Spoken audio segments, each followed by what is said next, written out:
Chapter 357. There was a cool palace in the center of the imperial garden. There were no doors or windows and it was completely open, allowing one to enjoy the beautiful scenery of the garden. The palace banquet was arranged in this cool palace and there were already tables and chairs set up. There were eunuchs leading the ministers to their seats according to their rank. There was an imperial chair in the north facing south with a golden embroidered blanket on it. It could be seen with a single glance that it was the emperor's dragon chair, but there was no one on it. The emperor had not arrived yet. Chu Xiaoyang was King Ding Yuan, so his seat was next to eldest princess and Li's table. Before they even sat down, Chen Ning saw eldest princess and Li holding Yiting Xian's hand as they walked into the main hall. The two of them were wearing bright clothes, just like a pair of immortals. They immediately became the focus of everyone's attention. Many officials surrounded them, greeting them and flattering them. The eldest princess did not care about a single one of them. Her eyes swept across the main hall like she was looking for someone. Chen Ning revealed a faint smile, knowing that she was looking for her. She wanted to let go of Chu Kaiyang's hand and go forward, but he held on to her tightly. Chu Xiaoyang, let go of me. The eldest princess is looking for me. What? Are you so impatient to separate from this prince? Do you think that the eldest princess will help you pave the road and the emperor will agree?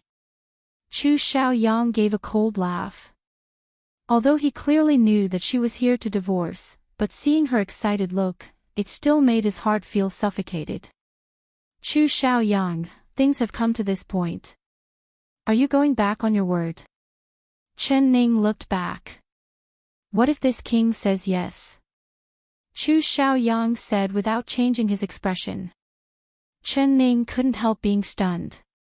She suspiciously looked at Chu Xiaoyang, wanting to see if his words were true or false. Chu Xiaoyang's expression did not change. His eyes were like a bottomless lake as he stared right at her. Behind him, Chen Baiyun's face turned pale, but her face was also covered by a veil like Chen Ning, so it could not be seen. Not to mention that Chu Xiaoyang's eyes did not look at her at all. Your Highness joke, it's not funny at all. Chen Ning changed the topic and turned her head, avoiding his aggressive gaze. That gaze looked like it wanted to eat a person.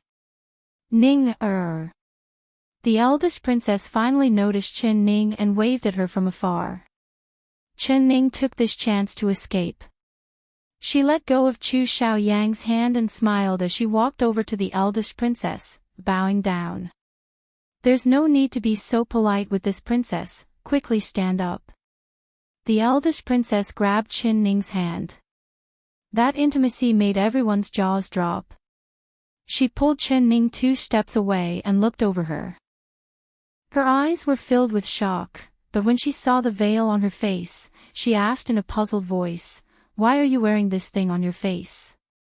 Chen Ning revealed a faint smile. Instead of answering, she asked, "Eldest princess, when can Ning see the emperor?" This princess is indeed bringing you to see the emperor. However, Ning, this princess will ask you one more time. Have you really thought this through? Ning's heart. The eldest princess looked over at Chu Xiaoyang and wanted to say a few good words for him, but she saw Chen Baiyun standing beside Chu Xiaoyang. Her face sunk and she angrily said, "That brat even brought a concubine into the palace, he really isn't a good thing. Come, this princess will take you to see the ruler." She did not hesitate and held Chen Ning's hand. They left the cool palace and headed south. Chapter 358. King Ding Yuan, after last time's hunt, have your injuries healed? Chu Xiaoyang's face turned livid as he stopped walking. He angrily stared at Yiting Xian, "Husband Yi, has this king offended you? Why do you and Royal Aunt keep going against this king?" Yiting Xian said with a smile, "King Ding Yuan, the eldest princess has something to say to your princess, it's best if us men don't go. How about we drink a few cups together?" He pulled Chu Xiaoyang's hand and did not even look at Qin Baiyun beside him as he walked towards the banquet. Chu Xiaoyang gave a snort and looked in the direction Qin Ning left in. Finally he looked away and sat down to drink with Yiting Xian. Of course he knew what she was doing. Seeing the emperor and wanting to separate.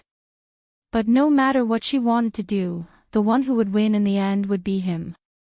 Qin Baiyun stood alone in the main hall, with no one coming forward to greet her. When the wives of the officials saw her, if they didn't point at her, they would ridicule her. They all knew her identity. She was a concubine in name, but she was actually a concubine. The ones these main wives looked down on the most were concubines. Qin Baiyun's face turned green and red. Hearing everyone's criticism of her, she was filled with shame, wishing she could find a hole to hide in. Her intestines turned green with regret. She really shouldn't have come to this kind of place, it was truly shameful. But thinking about it, before long, she would go from being a concubine that everyone looked down on to becoming the Ding Yuan princess that everyone envied. She suddenly looked up and gave a cold snort to the crowd. Very soon, you will all be trying to please this princess in front of me, Qin Baiyun. Ning, in front of us is the royal study. My royal brother is inside, you can go in alone. The eldest princess held Qin Ning's hand as they passed through the layers of palaces. They walked her all the way to the door of the royal study before stopping. Qin Ning bit her lips. She was normally calm, but thinking about how she was about to face an emperor that she had never met and had the power to decide her life and death, her heart was a bit uneasy. It was said that being with a ruler was like being with a tiger. What if? You don't need to worry, my royal brother is wise and decisive. As long as you have a reason, my royal brother will not refuse your request. The eldest princess smiled as she patted the back of her hand. I'll be going back first. I hope I can hear good news from you in a bit. Many thanks for the eldest princess care for Ning. Qin Ning was filled with gratitude towards the eldest princess. You, sigh. The eldest princess once again revealed a look of pity. She shook her head and turned to leave. The corridors on both sides of the imperial study were filled with guards armed with swords. Layers upon layers of security, the emperor's might was solemn. Qin Ning slowly walked in front of the royal study and said in a clear voice, Ding Yuan Princess Qin requests an audience with the emperor. Come in. A clear and melodious voice came from the room. This voice seemed very familiar. Qin Ning did not have time to think about it. She pushed open the door to the royal study and slowly walked in. As soon as she entered the room, the two doors closed behind her, causing her to be slightly taken aback. Right now, she was like an arrow on a bowstring.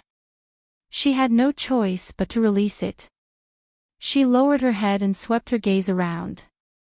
She had already seen a pair of bright yellow cord boots embroidered with a 5-clawed golden dragon. There was no need to ask, this person was without a doubt the emperor. Ding Yuan's Princess Qin greets the emperor. Qin Ning knelt down according to the customs of this era while complaining in her heart. The emperor did not say a word.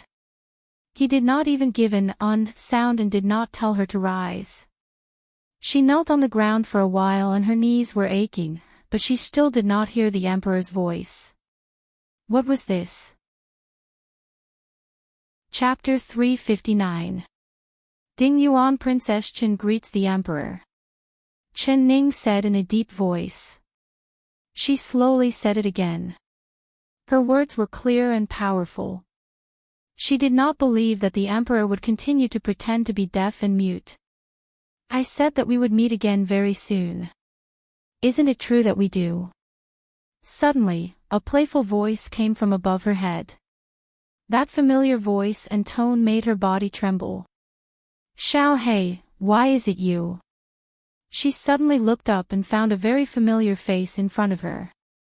That elegant face that was like the distant mountains and the deep black eyes. If it wasn't Mo Chuan, who else could it be? In an instant, her eyes opened wide in shock and her face was filled with amazement. He always liked to wear black clothes, but now he was wearing a bright yellow dragon robe. It made her eyes light up, but at the same time, she felt confused and unfamiliar. The emperor in front of her, was he really Emo Chuan? That cold and arrogant black-clothed assassin had suddenly transformed into the supreme ruler of the 9-5 realms. Just by changing his clothes, he had turned from a cold and arrogant person to a noble and dignified person, as if the might of the heavens could not be offended. You! What are you doing? Chen Ning still could not determine if the young emperor in front of her was Emo Chuan or not. The emperor suddenly reached out and picked her up while she was still kneeling on the ground in a daze. Then he walked over to the couch on the side. Her heart suddenly began to beat faster and faster. He was Emo Chuan. He still had that familiar clear aura on him. That's right, he was Emo Chuan. Chen Ning's nervousness and unease all disappeared and was replaced with a wave of anger. He was the high and mighty emperor with an unattainable status, but he had lied to her that he was an assassin that roamed the world. He didn't even look at her when he lied, lying to her for this long. She actually believed his words and foolishly allowed him to keep her in the dark. He must be secretly laughing at her for being a fool, right? This really was ironic. She had always thought that she could read minds, but she had been tricked by him like a fool. Does your knees hurt from kneeling? I just wanted to tease you, you won't be angry with me, right? Emo Chuan gently placed her on the couch and sat beside her, looking at her with a pair of deep eyes.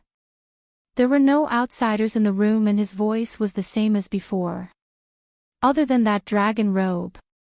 Chen Ning suddenly felt that the bright yellow was very dazzling. You will beg to see me. Emo Chuan clearly did not say anything, but the last words he said before he left suddenly rang in her ears. That's right. He had already predicted that she would beg him.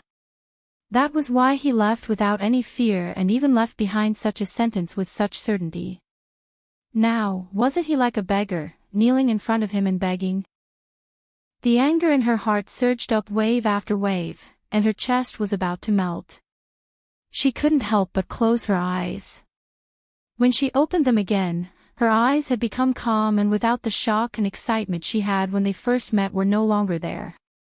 Emperor, this is your dragon bed, This minister's concubine is lying here, I'm afraid it's inappropriate. She said in a strange and indifferent voice. She wanted to sit up, but he pressed down on her shoulder. Emo Chuan stared right into her eyes, like he wanted to see into her heart.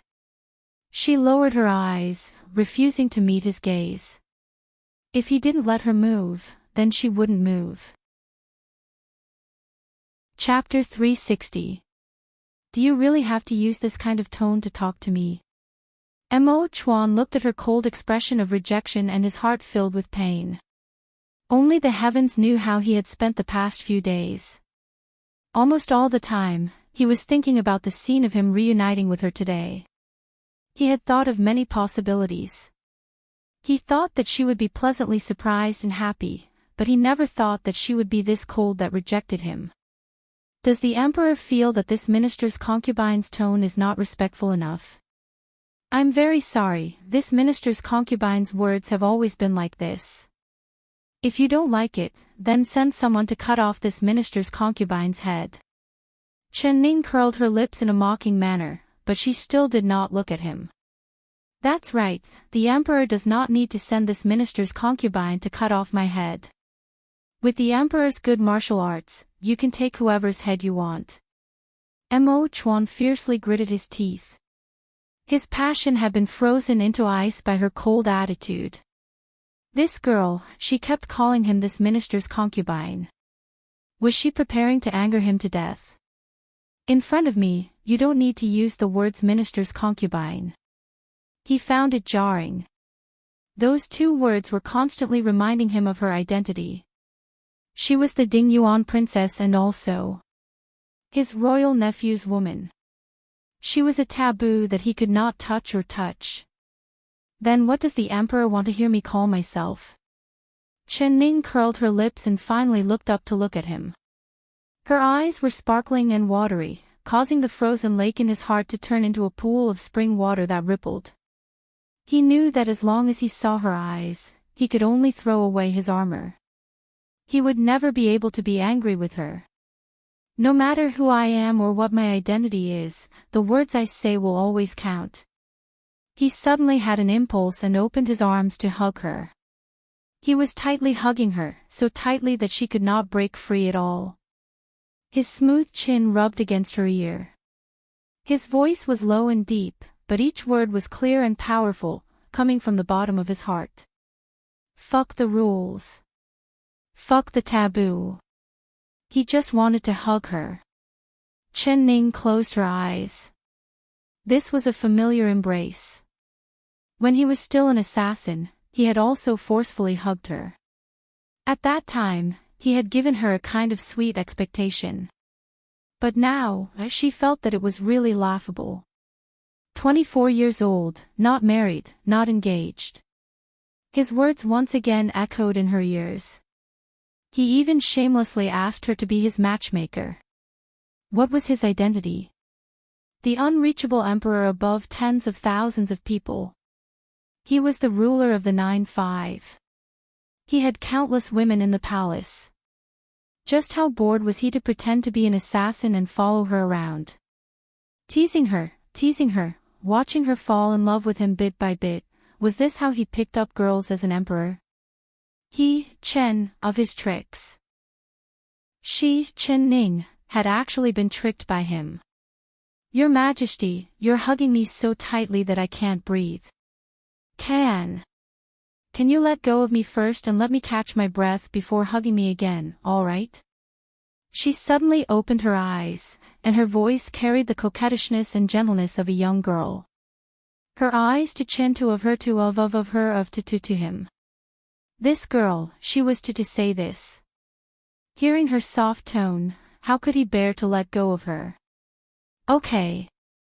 No matter how reluctant he was, he couldn't refuse her soft request. He slowly loosened his arms, but he still couldn't bear to look away from her face. Chapter 361. Mo Chuan's breathing stopped. What appeared in front of him was the face of a charming and peerless young girl. For a moment, he almost didn't recognize her. But he quickly calmed down. No matter if she was beautiful or ugly, in his eyes, she was all the same. Emperor, do I look good today? Good. He told the truth. He had never seen her this beautiful before. Then. Do you like me? She brushed a strand of hair across his cheek as she spoke in a soft voice. It was as if a small hand was gently tickling his heart. His heart beat faster and faster with each passing moment. The her in front of him was no longer the clever her from before. Every frown and smile of hers was enough to captivate his soul, filled with charm and allure. It melted the ice mountain in his heart. Of course I like her. But he tightly pursed his thin lips and only stared at her with those deep and dark eyes. His passionate gaze was enough to tell her everything. Emperor, didn't you say you would take responsibility for me? Seeing that he didn't answer, she revealed a smile and suddenly made a bold move. She wrapped her arms around his neck and her wide sleeves slid down, revealing two white jade-like arms. Her nose gently touched his nose and her breath smelled like orchids. His heart was so nervous that it almost jumped out of his chest. His usually calm eyes were no longer calm, and became turbulent. But he was the emperor after all, so he was used to not showing his emotions. Although his heart could not stop beating, his face was still calm without any fluctuations. He replied with a nasal voice. Because he did not dare speak at all. Her red lips were so close, as long as he slightly lowered his head, he could. Then, your meaning is that you want me to enter the palace to be your woman? Her eyes turned and sparkled with a watery glow. Her white teeth bit her lower lip as she revealed a faint smile. What kind of taste will you give me? A talented person. A concubine.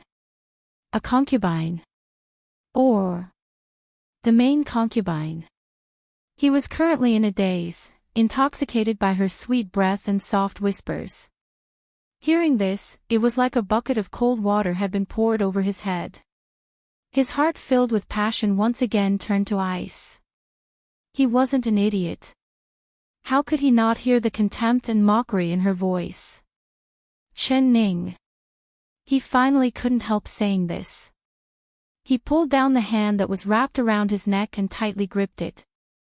His dark eyes were filled with emotions that she could not understand. What, the emperor is reluctant? She charmingly pouted, then this minister's concubine should just obediently be my Ding Yuan princess. She can be the main concubine, no need to be someone else's concubine. In that moment, Mo Chuan really wanted to strangle her to death. He just couldn't understand how the words that came out of her charming red mouth could be more painful than the sharpest knife cutting a person. Every word was stabbing at his most painful spot. Shut your mouth for me. When Chen Ning was prepared to speak again, his movements were even faster than her lips. He covered her mouth and angrily glared at her. If he allowed her to continue talking, even someone as composed as him couldn't guarantee that he wouldn't do something crazy. Chen Ning's mouth. Chen Ning. Seeing Mo Chuan with blue veins popping out on his forehead, she felt very satisfied and her heart felt a bit better. It was clearly him who had treated her like a fool and lied to her for so many days, but when he saw her, he still pretended to be calm and composed, which made her furious. Now, she had finally pissed him off. Chapter 362. Mo Chuan used one hand to cover her lips and the other to support her face. He used an expert's posture to imprison her between his chest and the couch. He was above and she was below. His eyes glowed with a faint glow, giving off the might of a king. But Chen Ning was not afraid at all. Instead, she relaxed her body, lazily and charmingly leaned against the couch, provocatively raising her eyebrows at him. She did not speak and he did not speak. The two of them were like two fighting bulls, neither willing to admit defeat to the other. Suddenly, a respectful and sharp voice came from outside the door.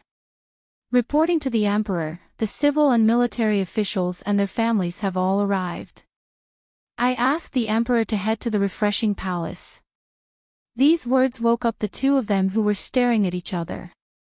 Mo Chuan quickly let go of her and took 3 steps back, maintaining the distance between the emperor and his subjects. He gave a soft cough and the door was pushed open. A blue-clothed eunuch came out and kowtowed to him. Emperor, the eldest princess has sent this servant to ask, when can the emperor? The little eunuch looked up and saw Chen Ning sitting on the couch. His jaw dropped and his face was filled with a look of shock. She. Who is she? The little eunuch blurted out. Mo Chuan's face sunk and he shouted, how dare you? Chen Ning heard that the little eunuch's voice was very familiar. Looking up, she gave an sound and softly called out, Xiao Si. That little eunuch was the blue-clothed servant beside Mo Chuan, Xiao Si. The shock on her face was no less than Xiao Si's. Although she knew that Mo Chuan was the emperor and Xiao Si's identity was obvious, she didn't have the mind to think about this right now. So seeing Xiao Si dressed as a little eunuch, she was shocked. You know me. Xiao Si's face was filled with confusion. He had seen Chen Ning's appearance after changing her appearance. Her face was waxy yellow, looking very normal, but the red-clothed girl on the couch was as beautiful as a fairy. How could he think of the two of them together? I don't know you. Thinking that this fox Xiao Si was the same as his master, jackals of the same tribe, Chen Ning curled her lips and turned her head, not looking at him anymore. Her heart felt strange as she suddenly thought of Xiao Ru. She didn't know what that stupid girl would do if she found out that the fox Xiao Si was actually a eunuch. Xiao Si, scram! Mo Chuan suddenly angrily said. He saw Xiao Si's eyes staring right at her, not even blinking. His heart filled with anger. Even if he was a eunuch, it was not okay. Even if he was a eunuch, it was not okay. His heart was filled with waves. He stared at Chen Ning and his mind was thinking, this girl is really beautiful, who is she? The emperor had never been close to women, so how could there suddenly be a beautiful girl in the imperial study? Oh, His Majesty's expression doesn't look right, as if he's angry from embarrassment. Is he blaming me for disturbing his good time? Also, this young lady has a beautiful blush on her face and her new bright red robe is actually full of wrinkles. She is also sitting on His Majesty's dragon couch. TSK. Between these two people, they are really too patient. Scram! Mo Chuan had an expressionless face as he kicked Xiao Si's butt, interrupting his wild thoughts. Yes, this servant will immediately scram. Xiao Si finally realized that he had angered the dragon. He hugged his head and rolled out the door. Chapter 363. Xiao Si immediately hugged his head and rolled back. With familiar movements, he kneeled down at Mo Chuan's feet and respectfully said, "What other orders does the emperor have?" "Bring her a new set of clothes," Mo Chuan coldly ordered. He had clearly noticed that Chen Ning's clothes were disheveled. That high-quality palace robe was soft and smooth, but it was wrinkled with a single touch. He had forcefully hugged her and pressed her down, leaving evidence of his crimes on her clothes. If she went out like this, she would become the focus of everyone's criticism. Chen Ning did not care at all as she pulled at her wrinkled clothes. She stood up and walked out. "No need, I'm a straightforward person. I'm a bright and open person, there's nothing to hide." Mo Chuan grabbed her arm and kicked the door shut at the same time. "Ning, stop messing around." The ears of little Four, who hadn't gone far, twitched, and he too heard these 4 words. He was greatly shocked in his heart. He had followed the emperor for many years, but this was the first time he had heard the emperor speak in this kind of pampering tone. Ning, Could that be the name of the girl that looked like a fairy? The corners of his mouth suddenly curled up in a wide smile, and his eyes darted back and forth. He remembered what kind of special day today was and instantly revealed an understanding expression. Today was not just a flower viewing banquet, it was also an auspicious day for the emperor to choose a concubine. The Empress Dowager had already sent down a decree, allowing the ministers to bring their daughters to the banquet. They wanted to choose a suitable girl for the emperor to serve in the palace. Of course, the more girls the emperor liked the better, but they were afraid the emperor wouldn't like them. Speaking of which, the emperor was not young anymore. Even his nephew King Ding Yuan had a wife and a concubine. But his harem was filled with maids and maids, he didn't even have a concubine with good taste. Every time the Empress Dowager urged him, the emperor would use the excuse of focusing on the country. So when Xiao Si saw that there was a beautiful girl in the emperor's study and that there was an ambiguous relationship between the two of them, he was overjoyed. Good news. This was truly great news. He had to report this good news to the Empress Dowager. Perhaps the Empress Dowager would be filled with joy after hearing this and her illness would be cured. Xiao Si happily sped up his steps and headed straight for the Empress Dowager's palace. In the royal study, Chen Ning took 2 steps back and curled her lips into a smile as she said, "Ning, Doesn't the emperor think this title is a bit inappropriate? You should call this concubine the Ding Yuan princess." "All right, Ding Yuan princess." Mo Chuan's expression turned serious and he returned to his calm face. He had his hands behind his back, and his figure, which was wearing a dragon robe, exuded the majesty of an emperor. No one dared to offend him or look at him directly. That pair of bottomless black eyes also restrained all the emotions. When he looked at her again, it was as if he was looking at a stranger, completely unmoved. The eldest princess said that you want to see this one, for what matter? His voice was as low as ever, but there wasn't a single trace of emotion in it. Chen Ning looked down and no longer looked at him. That's right, this was right. This was the right way for her to interact with him. The Dingyuan Princess Qin wants the Emperor to give me a decree, allowing me to separate from King Dingyuan Chu Xiaoyang. Her voice was gentle, but it was filled with determination. All right, this one approves. Chen Ning was not surprised by his answer at all. When she saw that he was the Emperor, she knew that whatever she asked of him, he would agree to it. Chapter 364. She gently moved her long eyelashes and still asked, why didn't the Emperor ask for the reason and just agreed like this? This one doesn't need to ask. As long as you have a request, this one will agree. Mo Chuan deeply looked at her. This one will go to the banquet first and come after you change your clothes. Before the banquet begins, this one will personally give the order for you to separate from King Dingyuan. He opened the door and walked out with large steps. When Chen Ning looked up, the corner of his bright yellow robe had just disappeared behind a lush tree. She bit her lips, unable to describe the feeling in her heart. The freedom she wanted, he would soon give it to her as the Emperor, but why couldn't she feel any excitement or happiness? Was the separation for her? Or was it for himself? Did he think that after her separation, she would be able to enter the palace to accompany him? He was dreaming. Chen Ning suddenly stomped her foot. She would never step into this golden cage-like palace in her life. She would never become the Emperor's woman. The Emperor has arrived. Accompanied by the eunuch's clear voice, the entire hall of coolness instantly became silent.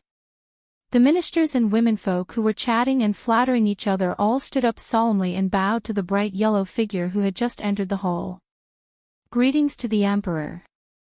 The respectful voices of the courtiers were mingled with the delicate, guttural voices of the young girls. Mo Chuan had a jade crown on his head and a bright dragon robe on his head, but it could not take away his peerless charm. Just looking at him from afar was enough to intoxicate the hearts of young girls. He walked into the hall like he was taking a stroll. His eyes were handsome, looking noble and proud, making it hard for people to look at him. Only when he sat down in front of the dragon throne did he slowly raise his hand. Rise. His voice was clear, but it was filled with majesty. All the officials knew that although the Emperor was young, he was decisive in his actions, firm and unyielding. No one had ever dared to underestimate the Emperor in the slightest. Everyone took their seats. Many of the ministers began to fawn over the Emperor and fawn on him, praying and congratulating him. Those young girls all had faces filled with shyness as their hearts beat faster, looking at the Emperor with affection. They all knew the reason they came to the palace today. If they were lucky enough to enter the Emperor's eyes, not only would they soar into the sky, with this kind of handsome face, who wouldn't love him? But the Emperor seemed a bit absent-minded. There was no expression on his proud face, only his bottomless black eyes looked out of the hole. He completely ignored the flattery of the ministers. Chu Xiaoyang was also absent-minded like the Emperor. He tightly gripped the wine cup, but he did not bring it to his lips. He did not even see the loquat that Chen Baiyun had peeled for him. Why isn't she not back yet? Didn't she go to the Emperor to ask for a divorce? Where is she? Why is it that His Majesty is here, but she is not here? The questions in his mind came one after another. His butt felt like it was on fire, and he could no longer sit still. Bang! He slammed the wine glass on the table, and the wine splashed everywhere, scaring the people around him. The loquat in Chen Baiyun's hand fell to the ground and rolled a few times. She looked at him with wide eyes. Chu Xiaoyang suddenly stood up. With a wave of his robe, he walked out of the hall. No matter where that woman went, he had to find her and bring her back. "Your Highness, where are you going?" Chen Baiyun called out from behind him, but he acted like he didn't hear her as he walked like he was flying. Chapter 365. A blue-clothed little eunuch was currently leading a young girl dressed in a palace dress, walking through the flowers. She was wearing a large red begonia flower brocade dress. Her skirt fluttered in the wind, and with every step she took, it was a beautiful sight. She was slim and graceful with her hair like mist. The faint sunlight shined on her hair, eyebrows, and shoulders, making her look like a person from a painting. When this girl appeared at the entrance of the main hall, she was like a beautiful pearl that attracted everyone's gaze. Then there was the sound of a cold breath being sucked in.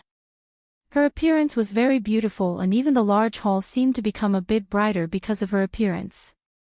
Who is this beautiful girl? No one knew who she was, and everyone was silently asking this question in their hearts. As for those noble young ladies who were coquettishly flirting with the emperor, when they saw this young girl's elegant and refined appearance, they couldn't help but feel ashamed of their inferiority. They lowered their faces, and then their hearts were filled with hate and jealousy. No matter who this girl was, with her beauty, the emperor would definitely choose her. "Miss, this way please."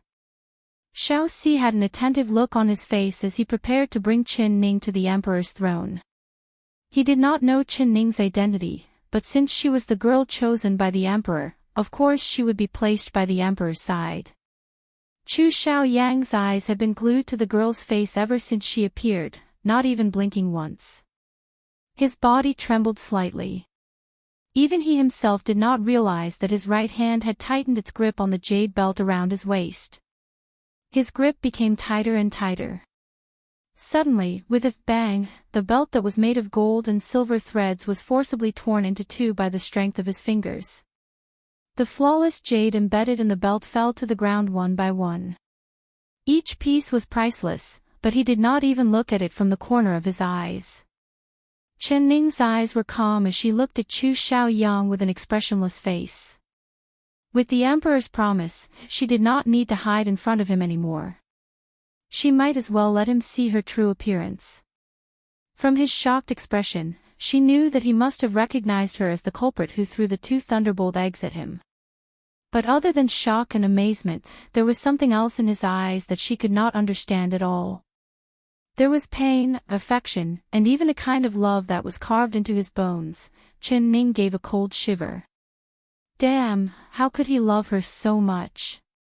In front of the emperor and the ministers, Chen Ning believed that even if he recognized her, he would not dare do anything to her. She casually walked forward, as if she did not know him at all. She casually walked forward, as if she did not know him at all. When she passed by him, Chu Xiaoyang suddenly reached out and tightly grabbed her wrist. He squeezed out a single word from between his teeth. He used a lot of strength. Chen Ning took in a cold breath of air from the pain and knit her brows. Before she could even open her mouth, Xiao Si's sharp voice had already begun scolding her. King Ding Yuan, you, King. This was the girl that the emperor fancied. How could he allow other men to touch her? He angrily waved his whisk, wanting to pull Chen Ning out of Chu Xiaoyang's hands. King horse,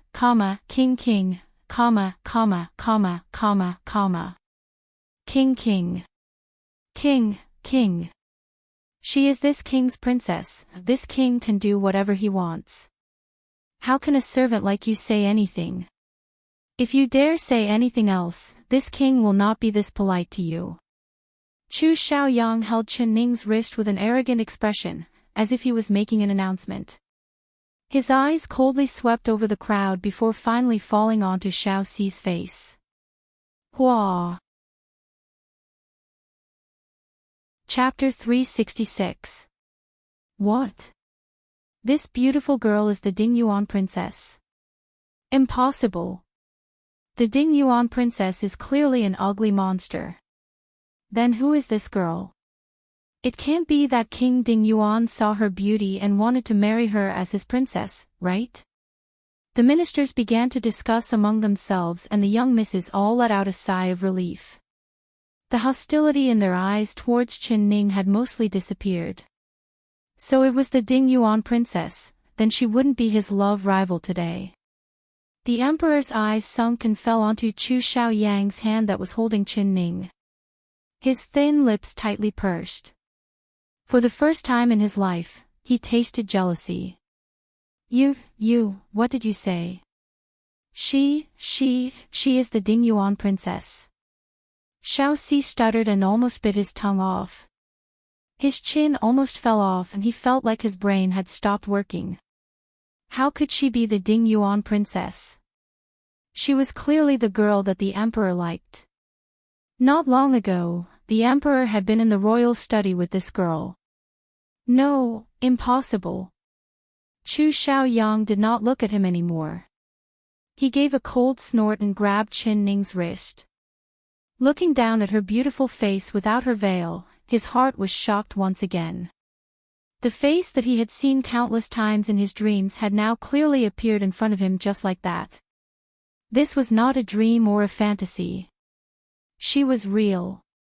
He forcefully gritted his teeth and his fingers that were holding her wrist turned white from the force he used. He saw her slightly knit her brows. What, did she also feel pain? But she knew how much pain she made his heart feel. It was 1,000 times, 10,000 times more painful than what she felt. Qin Ning, it's you. It's really you. Each word was spat out in a very slow voice. Each word was filled with unforgettable pain.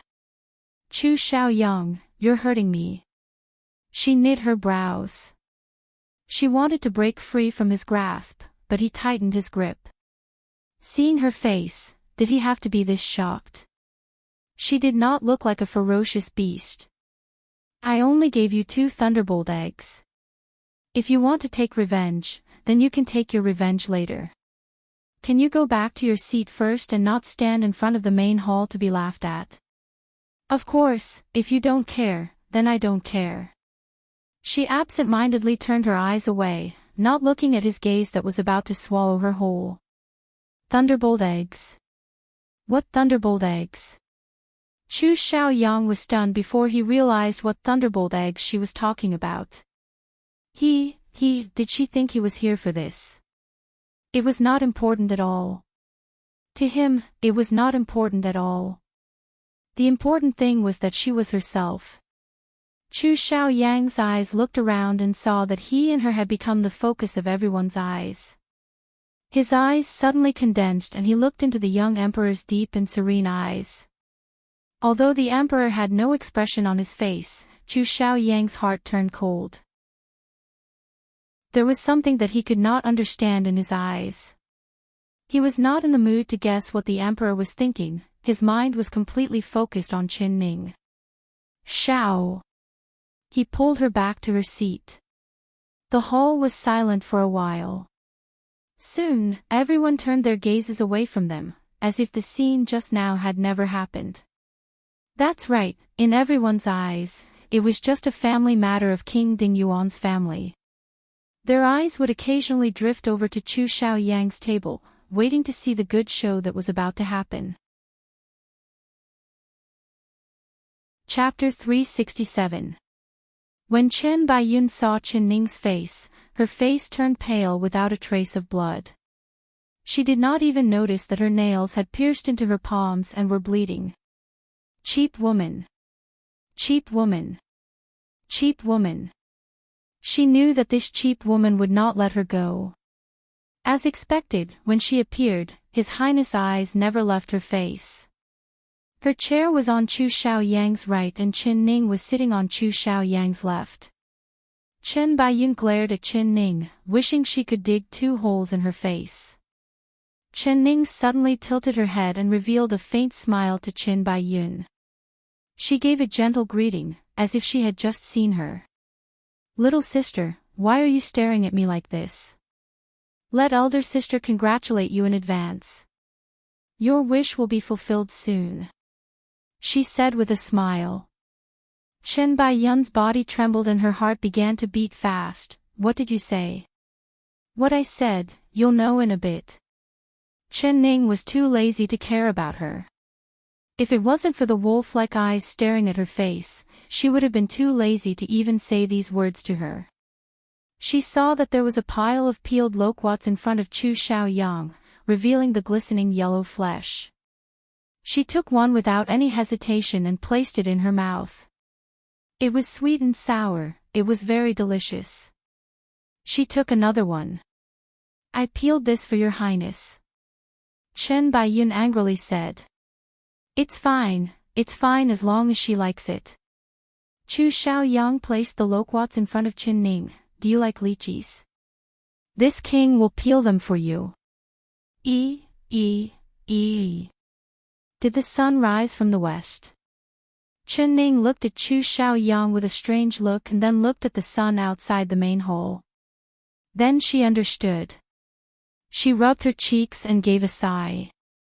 In this day and age, one had to rely on one's face to eat. But seeing her face, Chu Xiaoyang's attitude changed 180 degrees.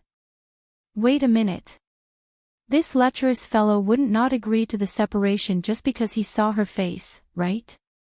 Chu Xiaoyang, do your words still count? She ignored the peeled lychees in front of her and suspiciously looked at him. This king has said many things, which one are you referring to? Chu Xiaoyang continued to peel the lychees as if nothing had happened. His slender and good-looking fingers had only ever held a weapon before, and had never done such a thing as peeling a fruit, but he was peeling it with relish, as if he was in a good mood. Something was wrong. Chen Ning felt something was wrong the more she looked at him. She could not see through this Chu Xiaoyang at all. She had thought that after seeing her face, he would fly into a rage, gnash his teeth, and glare at her angrily. He would gnash his teeth and his eyes. His entire person was like the ice that had thawed, like the spring breeze and rain, and the corners of his eyes and brows were filled with gentleness. Chen Ning of lychees for her. Chen Baiyun was so angry that her eyes turned red. No matter how good his highness was to her, he had never peeled a lychee for her. Ning of Ning of Chen of Ning. He Chen Ning of Ning. But in front of Chu Xiaoyang, she could only endure. Because of Chen Ning's next words, her heart jumped into her throat. Chu Xiaoyang, you said that as long as I asked the emperor for a separation, you would agree. Chen Ning knit her brows. Seeing the completely different Chu Xiaoyang, she began to regret taking off her veil too early to let him see her face. What if he really went back on his words? Chapter 368. This gaze met the emperor's eyes. He was stunned. He never thought that the emperor would care about his family's matters. He curled his lips into a cold smile and looked away without leaving a trace, continuing to stare at her. Why did you change into a dress? He immediately saw that she was not wearing the embroidered phoenix robe that she wore when she entered the palace. His eyes immediately became fierce. This is my first time meeting the emperor. I was too nervous and accidentally spilled the ink, dirtying it. Chen Ning said without changing her expression. She did not want Chu Xiaoyang to have any evidence against her. Although nothing had happened between her and Imo Chuan, who knew what Chu Xiaoyang's dirty head would think. What if he used this as an excuse to not separate? Really? He stared right into her eyes. It's fake, she replied without even blinking. Strange. Seeing her honest eyes, he actually believed her and did not ask any more questions. The auspicious time has come. The flower feast will now begin. Tai Lin's sharp voice loudly rang out. The hall became silent once again. Everyone held their breaths as they looked at the emperor on the throne. Every year at this time, the emperor would say a few words and then the feast would begin. But today, Everyone waited for a while, but the emperor did not say a single word. His deep eyes kept looking in a certain direction. Everyone couldn't help following the emperor's gaze and found that the emperor was actually looking at King Dingyuan's table. It's coming, it's coming. A good show was about to begin. The news of King Dingyuan and his ugly princess wanting to separate in the past few days had already spread like wildfire. Everyone in the hall knew about it. A tall tree attracts the wind. King Dingyuan, Chu Xiaoyang, showed off his abilities and had a high status. There were many people here who wanted to see him fail and see him make a fool of himself. They were all excitedly waiting for the show to begin. Am I seeing things? I'm actually seeing King Dingyuan peel fruits for his princess. My eyes seem to be seeing things too. What is going on? Everyone was shocked by the scene in front of them. Not only did they see the arrogant Chu Xiaoyang personally peel lychees for his princess, he even sent it to his princess' lips with a smile, receiving a cold look from his princess. Chu Xiaoyang, stop playing tricks. Chen Ning pushed away the lychees that Chu Xiaoyang sent over and glared at him with knitted brows. He was doing this kind of intimate action in front of everyone. She was very clear on what his goal was. Chu Xiaoyang raised his brows and said in an uncaring voice, "If you don't like lychees, then how about this king peel a pear for you? This snow pear is sweet and crunchy, you will definitely like it. This snow pear is sweet and crisp, you will definitely like it." His expression was calm. In his eyes, there was only Chen Ning. It was like he did not know that everyone in the hall was looking at their table. The Emperor Mo Chuan's eyes were already so gloomy that it almost dripped water. Chu Xiaoyang, what do you mean by this stinky brat? The eldest princess had been staring at him for a long time and had endured him for a long time. With her explosive personality, she finally couldn't hold it back and slapped the table as she stood up. Royal Aunt, this king is peeling a snow pear for this king's princess. If Royal Aunt wants to eat it, then I'll have to trouble Servant Yi to help Royal Aunt. The pears this king pears are only for Ning, to eat. Chapter 369. The eldest princess was so angry that her face turned green. Her chest went up and down as she raised her hand to grab the sword at her waist. Yiting Xian quickly placed his hand on hers and said in a soft voice, "Eldest princess, please calm your anger. If you like pears, Ting Xian will help you peel them." He pinched the back of the eldest princess' hand a few times and said in a soft voice, "I think the brat is regretful, so let's just wait and see." The eldest princess glared at Qin Baiyun. "What regret? Can't you see that brat even brought his concubine?" Yiting Xian just revealed a faint smile and personally peeled a pear. Only then did the eldest princess suppress her anger and sit down again. "Chu Xiaoyang, what do you want to do? Do you want to go back on your words?" If she wasn't sitting next to Chu Xiaoyang and personally seeing his lips open and close, Chen Ning would not have believed that these mushy words came out of his mouth. She didn't even know that Chu Xiaoyang had said those words. This king will never go back on the words he says. Chu Xiaoyang calmly said. "All right." Chen Ning gritted her teeth and suddenly stood up. "Emperor, this minister's concubine Ding Yuan's Princess Chen has a matter to report to the emperor." She came out of the crowd and a slender figure wearing a red dress bowed down to the emperor sitting on the throne. This action was out of everyone's expectations. Even Chu Xiaoyang did not expect this. The snow pear bone in his hand fell to the ground and his hands unknowingly turned into fists. The eldest princess slammed her right hand down on the table and praised, "Good." The emperor was especially silent today, not saying a single word. His face was calm, but in the depths of his unfathomable black eyes, there was a faint glow that no one could understand. "Miss Chen, please speak your mind." Mo Chuan finally slowly spoke. His voice was not fast or slow, there was nothing strange about it at all. Chen Ning felt a pair of wild beast-like eyes staring at her. She did not need to look up to know that this person was without a doubt Chu Xiaoyang. As for why Chu Xiaoyang suddenly became so attentive to her, she could guess it even if she thought with the back of her head. For this kind of bastard who judged people by their appearance, he must have seen her face and Chen Baiyun's disfigured face, so he began to transfer his passion for Chen Baiyun to her.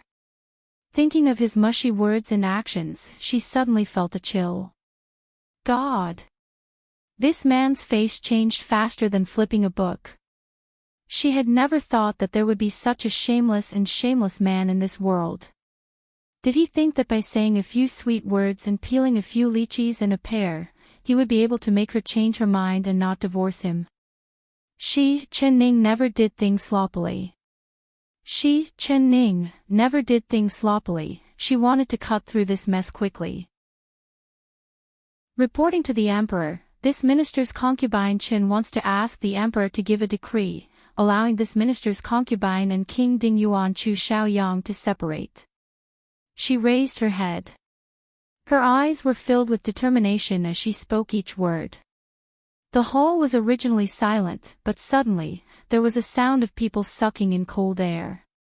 Everyone's eyes were fixed on her face, and they were all thinking, what a bold woman. She is Chen that she and King, Chen King she that she. King, she and said, she that she would. Chen Chu that she, he that she that. He that, and she, Chu Xiaoyang's right hand was holding a wine cup, but with a soft, ka sound, the cup shattered to pieces. His palm immediately began to bleed, but he did not feel any pain.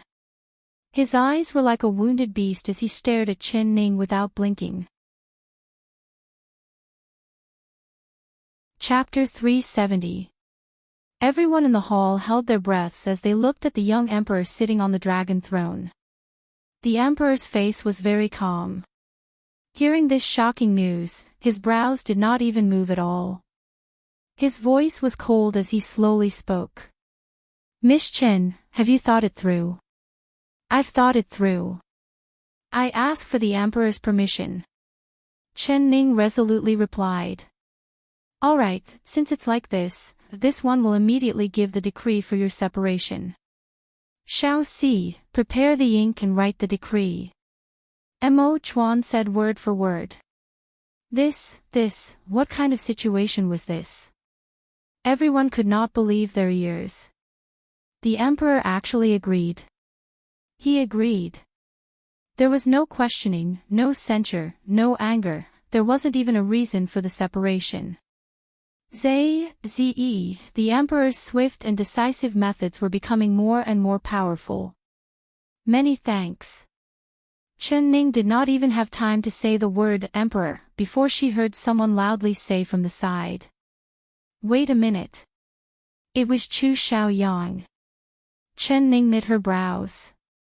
She knew that he would not give up like this. Everyone looked at Chu Xiaoyang. In front of everyone's eyes, he calmly stood up and walked in front of Chen Ning. He gave a deep bow to Mo Chuan before speaking. Emperor, Miss Chen wants to separate from this humble minister. Why didn't the emperor ask this humble minister's opinion before giving this decree so easily? He asked this question in a righteous tone that stunned Mo Chuan, making him unable to reply. There was a short period of silence in the hall.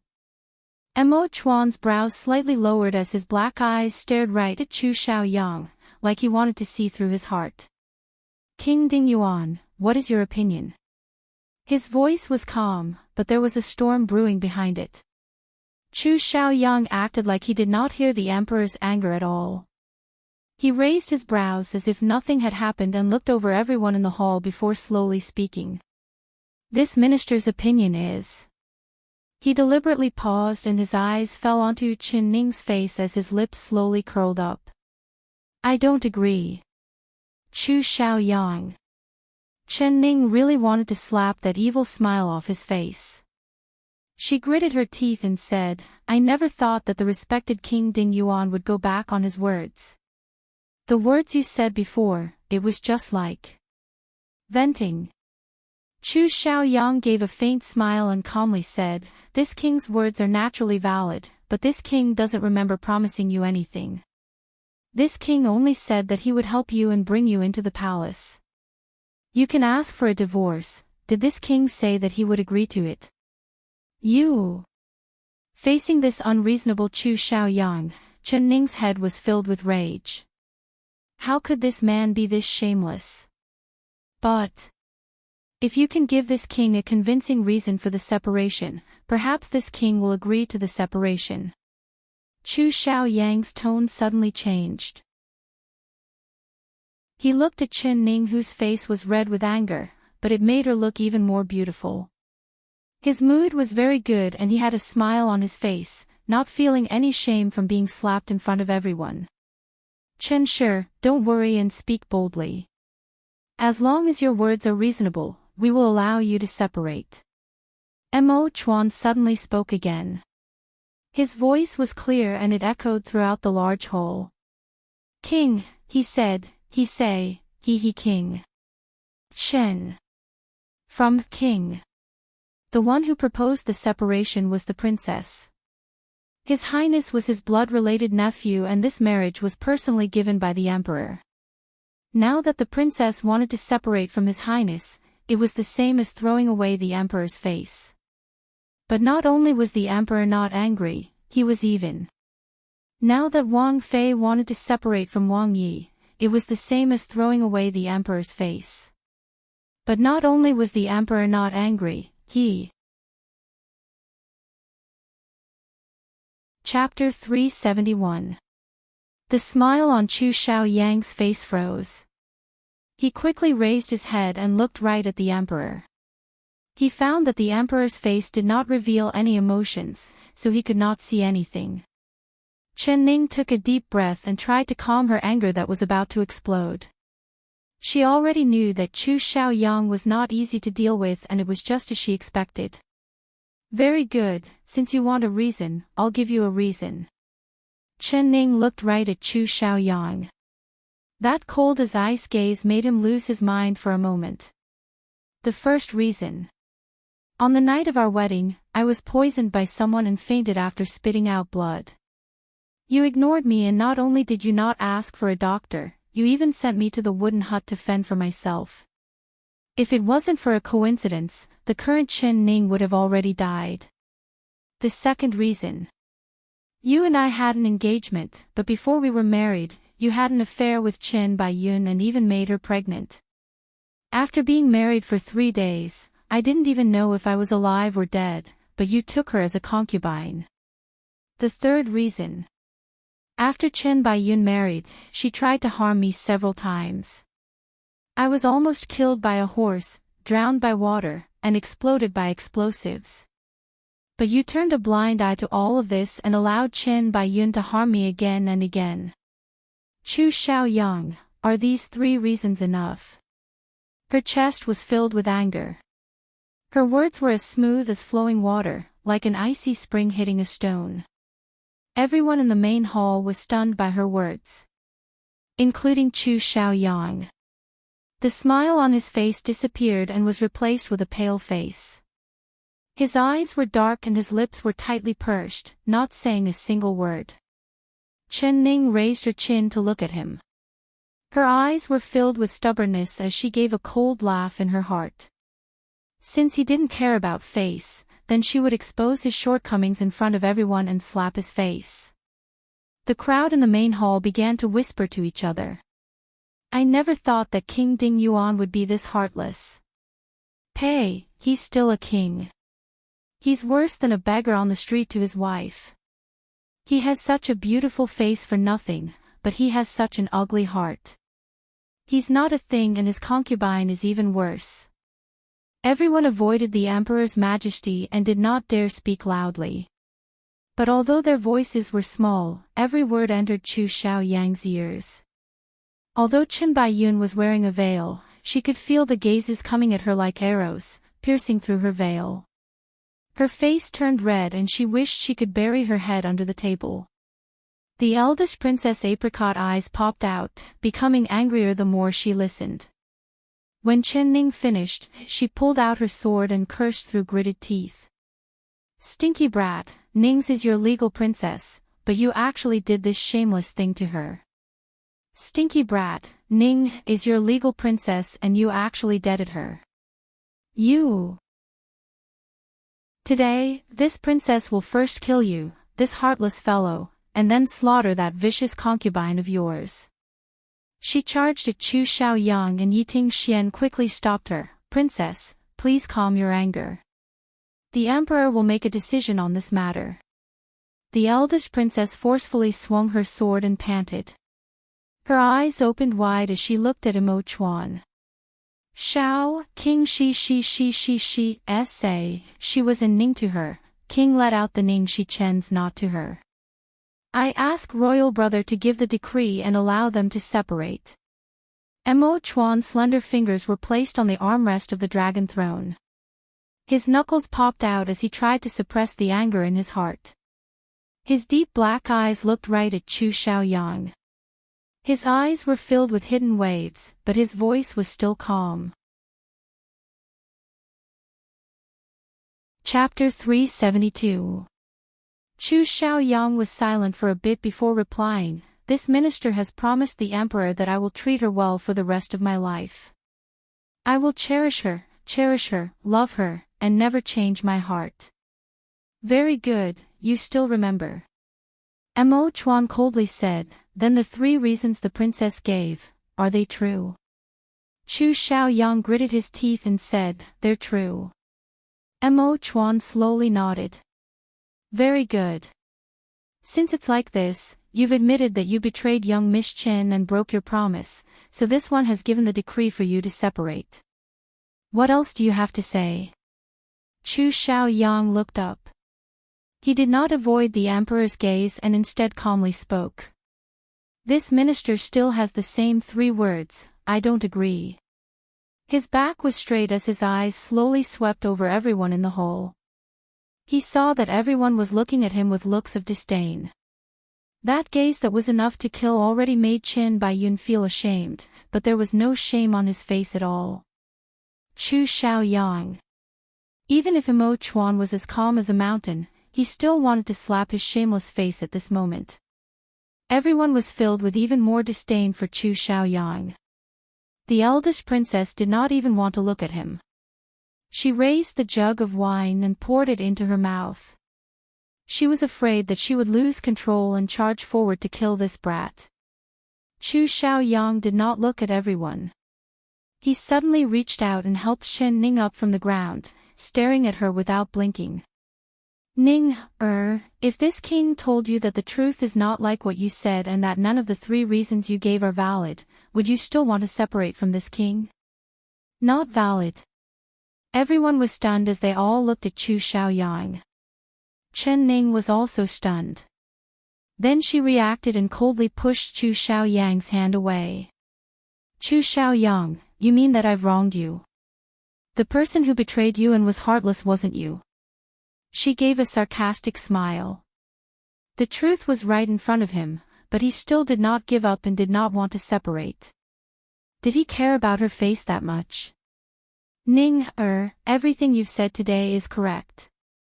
This king has let you down, but that's not this king's fault. This king did not betray you or betray you. That's because this king didn't know that person was you. Chu Xiaoyang said word for word. As soon as his voice fell, Chen Baiyun's body trembled and her face turned whiter than paper. What did he mean he did not know that person was you? No matter how smart Chen Ning was, she could not understand Chu Xiaoyang's words. Chu Xiaoyang, what are you trying to say? What tricks are you trying to play in front of His Majesty? Her of Chen of Chen of her of her of her of her. This king will never be of you. The heavens and earth can be my witness, the sun and moon can be my witness. Chen of the of your face of. Lying to his face, aren't you afraid of being struck by lightning? She could not hold it in any longer and flew up from her seat. Her movements were so fast that Yiting Xian could not hold her back. Her sword glowed as she stabbed at Chu Xiaoyang. Cries of surprise immediately rang out in the main hall. Chu Xiaoyang stood in the same spot without moving. His eyes did not even blink as he looked at Qin Ning, treating everyone as nothing. He even treated the cold glowing sword as nothing. Chapter 373. She. At this critical moment, the eldest princess' wrist trembled and the sword passed through his clothes, leaving a hole in his armpit, but Chu Xiaoyang was not injured at all. Although the eldest princess hated Chu Xiaoyang, he was still her blood-related nephew and their relationship was not shallow. She just wanted to teach him a lesson, she did not want his life. But she was not willing to let him go like this. So she turned her hand and with a paw sound, she slapped Chu Xiaoyang across the face. There were 5 red finger marks on his white as jade face. The eldest princess had used quite a bit of strength this time. Royal aunt, even if your nephew is in the wrong, you should wait for your nephew to finish speaking before hitting me. Otherwise, wouldn't your nephew's slap be unjust? Chu Xiaoyang gave a bitter laugh. He rubbed his sore cheeks and silently looked at the eldest princess. His eyes seemed to contain many complicated things, making the second slap that the eldest princess wanted to send out stop in midair. Alright, this princess will listen to how you justify yourself. She angrily sheathed her sword and returned to her seat. Her phoenix eyes stared right at Chu Xiaoyang. Chen Ning never thought that the eldest princess would help her like this. Her heart was filled with gratitude as she looked at the eldest princess. Who would have thought that her chin would be pinched by Chu Xiaoyang? He raised her face and looked right at her. Ning, focus a bit. This king has something to tell you. If you have something to say, then say it. Don't be so violent. Chen Ning slapped his hand away in disgust. Chu Xiaoyang was not angry and had a gentle expression, just like how he looked at Qin Baiyun in the past. That affectionate look made the hairs on Chen Ning's arms stand up. Chu Xiaoyang, if you have something to say, then say it. Can you not look at me with those disgusting eyes? Even if you don't find it disgusting, I'm about to vomit. Chu Xiaoyang's brows revealed a trace of anger, but he quickly calmed down and continued to reveal a gentle smile at her. Ning, no matter what you say, this king will not be angry with you. I will never be angry with you. Too nauseating. Chen Ning decided to ignore him. If he wanted to put on an affectionate act, then he would. Emperor, do you remember that when you mentioned young Miss Chen's marriage to this humble minister in the past, young Miss Chen's reputation in the capital was not good? Everyone said that she was disgusting and had no good points at all. However, this official agreed to the marriage without hesitation. Is this true? Is this matter true? Chu Xiaoyang suddenly took a deep breath and turned to Mo Chuan. Mo Chuan gave a slight nod with a calm expression. That's right. You even promised in front of this one and great General Qin that you would treat young Miss Qin well for the rest of her life. Emperor, does this minister know why this minister was willing to marry a disgusting girl with a bad reputation? Great General Qin has done many meritorious deeds for my West Chu country and is loyal, but this minister will not treat my marriage as a game just because I respect Great General Qin. Your Majesty should know that this official is not a person who easily promises. Since I have promised, then I will keep my word. Chu Xiaoyang raised his head and puffed out his chest as he spoke. After he said this, most of the people in the hall nodded. Mo Chuan gave another slight nod. Of course this one knows that you are a person who keeps his promises, so I personally arranged this marriage for you, but you still betrayed her.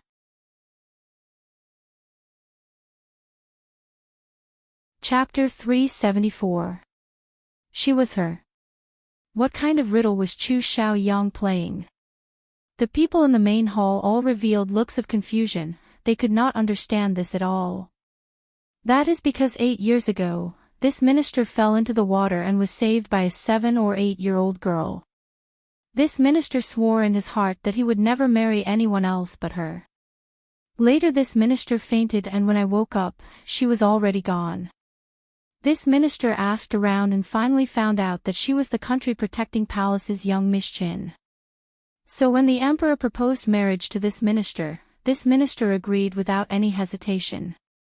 Moreover, this minister swore in his heart that no matter how useless she was, this minister would only marry her in this life and love her alone. When the eldest princess heard this, she couldn't help slapping the table. Good, so you had this kind of relationship when you were young. Chu Xiaoyang, you don't know how to repay kindness, you're not worthy of being a human. Chen Ning suspiciously looked at Chu Xiaoyang. She had searched through the memories of the original Chen Ning and found that there was indeed such a thing, but it had been sealed for so long that the original Chen Ning couldn't remember it clearly. Chu Xiaoyang's face was calm. He turned around and only looked at Chen Ning as he spoke. Our wedding was approaching and I wholeheartedly wanted to marry you. Who would have thought that 3 months before the wedding, I would suddenly find out a piece of news? The one who saved me in the past was not you, but rather your blood-related little sister Chen Baiyun. This news was like a heavy blow to my head, and I was stunned. I didn't believe it, so I secretly sent many people to investigate, but the results were all the same. It was Chen Baiyun, not you. After I confirmed it, the first thing I did was to go to the palace to ask the emperor to cancel the marriage. Who would have thought that the emperor would righteously scold me, saying that I was going back on my word and chasing me out? At that time, I really hated you. I hated you for breaking up my happy marriage. His voice was very calm when he spoke, but Chen Ning's body trembled when she heard this and Chen Baiyun began to tremble. A person can't go back on their words. I still kept my promise and married you, but I won't love you. As long as you don't disturb me and Baiyun, I will give you a good life and let you live in the palace until you grow old. On our wedding night, you fainted and spat out blood. I thought you were pretending to be sick to get close to me, so I sent people to send you to the wooden hut. I never thought that 3 days later, when I married Baiyun, you would come to cause trouble at the wedding. From then on, I saw you as a thorn in my side. Baiyun tried to harm you several times, but I purposely ignored her because you had taken my place. If you died, everything would end. The eldest princess wanted to jump up several times when she heard this, but she was stopped by Chu. The hall was so quiet that one could hear a pin drop. Only Chu Xiaoyang's cold voice could be heard. Chen Ning looked at Chu Xiaoyang in a daze. Her eyes sparkled like she had vaguely guessed something. I always thought that the person who saved me was Baiyun, so I always listened to her. You're right, I was always a fool, blind, and deaf. Until that day when you saved me in the lake and I saw your face, I finally realized the truth. The person who saved me 8 years ago was not Chen Baiyun, but rather you. Saying this, Chu Xiaoyang's calm voice suddenly became excited as he grabbed Chen Ning's hand. So I've always loved the wrong person. Chen Ning's heart skipped a beat. His hand was burning hot and it was like a flame was burning her heart. Chapter 375. After Chu Xiaoyang said this, he tightly pursed his lips and looked at Chen Ning with a serious expression. He was looking at her with great concentration. No one in the hall spoke. Even the eldest princess, who was the most angry at Chu Xiaoyang, did not say a word. After listening to Chu Xiaoyang's long explanation, her anger towards Chu Xiaoyang had unknowingly disappeared. She slightly opened her mouth and looked at the two of them. Mo Chuan's face was still expressionless, but only Xiao Si, who understood him the most, noticed that his sleeves on the chair were gently shaking. I. Chen Ning bit her lips, unable to say anything in a daze. She could see from Chu Xiaoyang's eyes and expression that he was not lying. Every word he said was the truth. She never would have thought that the truth would be like this. The young Chen Ning had saved Chu Xiaoyang, and Chu Xiaoyang had sworn to protect Chen Ning for the rest of her life. If it wasn't for Chen Baiyun's substitution, the original Chen Ning would not have died in hatred. She would have lived a very happy life with Chu Xiaoyang. Ning, I was indeed wrong. My mistake was that I loved the wrong person. Now that I understand that cheap woman's scheme, I will not be deceived by her anymore. I will divorce her and chase her out of the king's palace. I will make her kowtow to you as an apology, and from now on, I will wholeheartedly treat you. You told me before that you wanted a unique man in this world, that he would never have multiple wives and concubines, that he only had you in his heart. This man is me, Chu Xiaoyang. He stared at her with sparkling eyes and high spirits. He had wanted to say these words to her that night, and now that he had finally said them, he believed that he was the man she wanted. Other than him, there was no one else. Chu Xiaoyang. Facing his passionate confession, Chen Ning's heart was in a mess. She could no longer tell what kind of feeling she had towards the man in front of her. It was like the situation had suddenly changed. After knowing the truth, she could no longer hate him, or despise him. He did not do anything wrong. Just like he said, his only mistake was loving the wrong person. But with one wrong step, every step was wrong. The real Chen Ning had died because of his mistake, and she would never be able to hear his thoughts again. Chu Xiaoyang, I can forgive you for what you did in the past. After thinking for a long time, she finally slowly opened her mouth. A look of joy flashed in Chu Xiaoyang's eyes and his face lit up. Mo Chuan's eyes were so deep that it seemed like they were about to drip water. But, I still want to separate from you. Chen Ning forcefully pulled her hand back and raised her chin, revealing a determined expression. Why? Chu Xiaoyang's smile froze and his eyes filled with disbelief. Chu Xiaoyang's smile froze and his eyes were filled with disbelief. Although she deserves to die, the child in her stomach is innocent. You can't divorce her, and you can't drive the woman who is pregnant with your child out of the Wang Fu. If you do this, I will think that you are heartless. Chen will never be able to share my husband with another woman. Chen Baiyun's face was like ash, but after hearing Chen Ning's words, her eyes suddenly lit up. Her hand was placed on her slightly bulging stomach. That's right, as long as she had this child, no matter what she did wrong, His Highness would not leave her for the sake of this child. Child. Chu Xiaoyang suddenly revealed a smile. His eyes looked over at Chen Baiyun as he revealed an evil and wild smile. Chapter 376. What? Chu Xiaoyang's words were like a giant stone, creating 1,000 ripples. There was a buzzing sound of disbelief in the hall. Your Highness, you can wrongly accuse Yun of anything else, but the child in Yun's stomach is yours, this is the truth.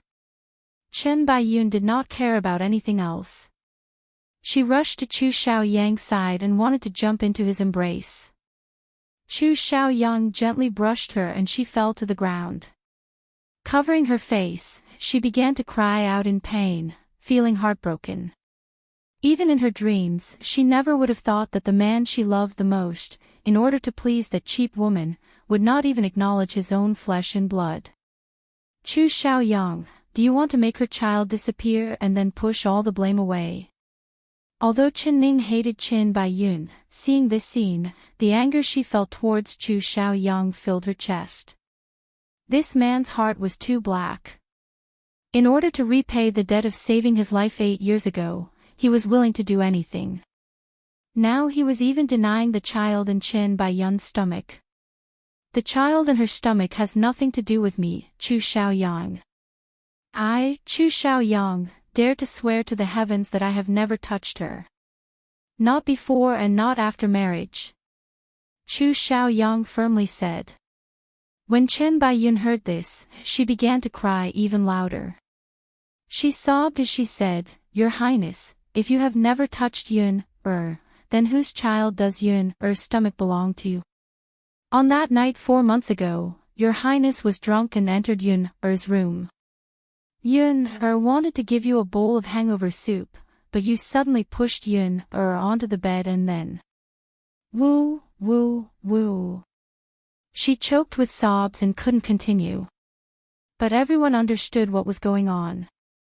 They all revealed a look of understanding and looked at Chu Xiaoyang with a look of disdain. So it was a drunken act. Chu Xiaoyang just gave a cold laugh.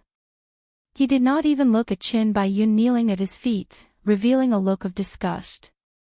Chen Baiyun suddenly looked up at the high-up emperor. "Emperor, this minister's concubine also dares to swear to the heavens that I have not said a single lie. If this minister's concubine is lying, then may this minister's concubine be struck by lightning and the child I give birth to will also." Chu Xiaoyang suddenly cut her off. "Chen Baiyun, you can say random things, but you can't make random vows. Especially don't use the child in your stomach to swear, otherwise you will regret it. Emperor, this minister's concubine is not lying. The child in this minister's concubine's stomach is King Ding Yuan's." Chen Baiyun's hair was a mess and her eyes were red as she shouted out, "Chen's concubine."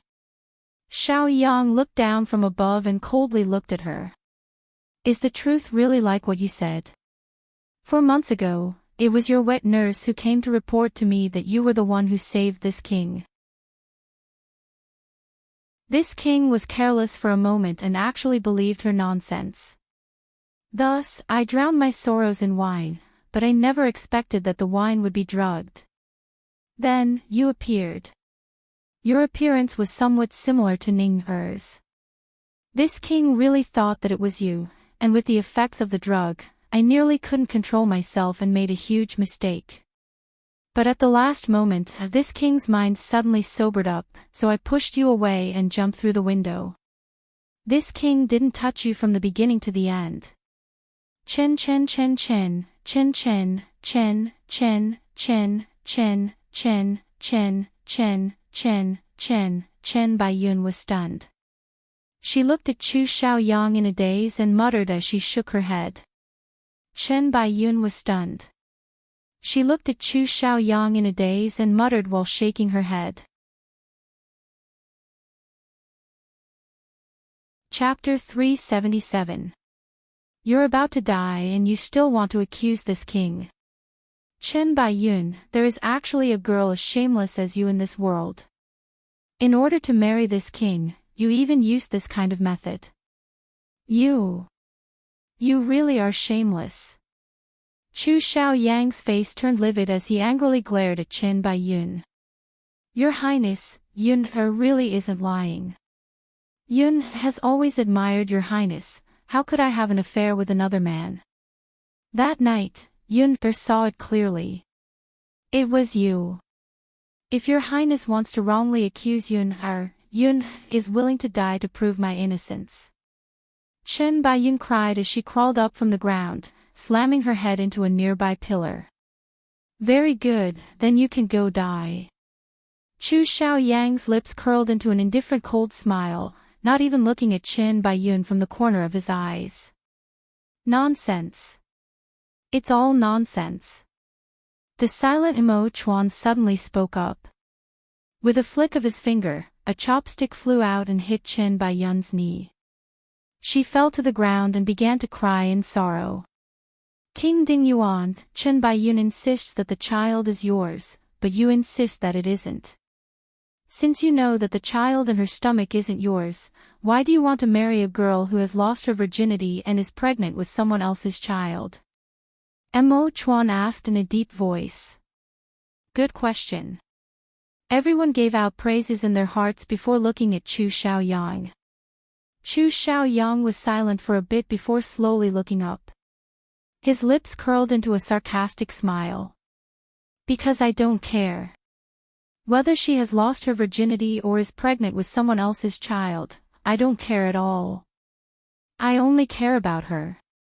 As long as I can marry her, so what if she has someone else's child?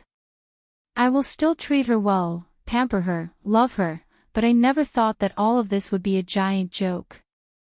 I never thought that I, Chu Xiaoyang, would be deceived by others one day. I'm actually like a blind, deaf, and stupid person, pampering an enemy to the extreme, but treating the woman I love the most as an enemy. Ridiculous, truly ridiculous. He was clearly smiling, but his eyes unknowingly became wet. He proudly and stubbornly raised his head, looking up at the sky, not allowing the tears from the corner of his eyes to fall. The hall was silent. No one spoke. Chu Xiaoyang's words gave them a heavy shock. Had King Dingyuan gone crazy? He actually loved a woman to such an extent. TSK, as expected, if he wasn't crazy, then he was stupid. Many people shook their heads in disapproval. There were also many people who could not help but give him a thumbs up in their hearts. The young girls all looked at Chu Xiaoyang with gazes filled with adoration. This kind of man was worth entrusting their lives to. Why wasn't she the lucky girl he loved?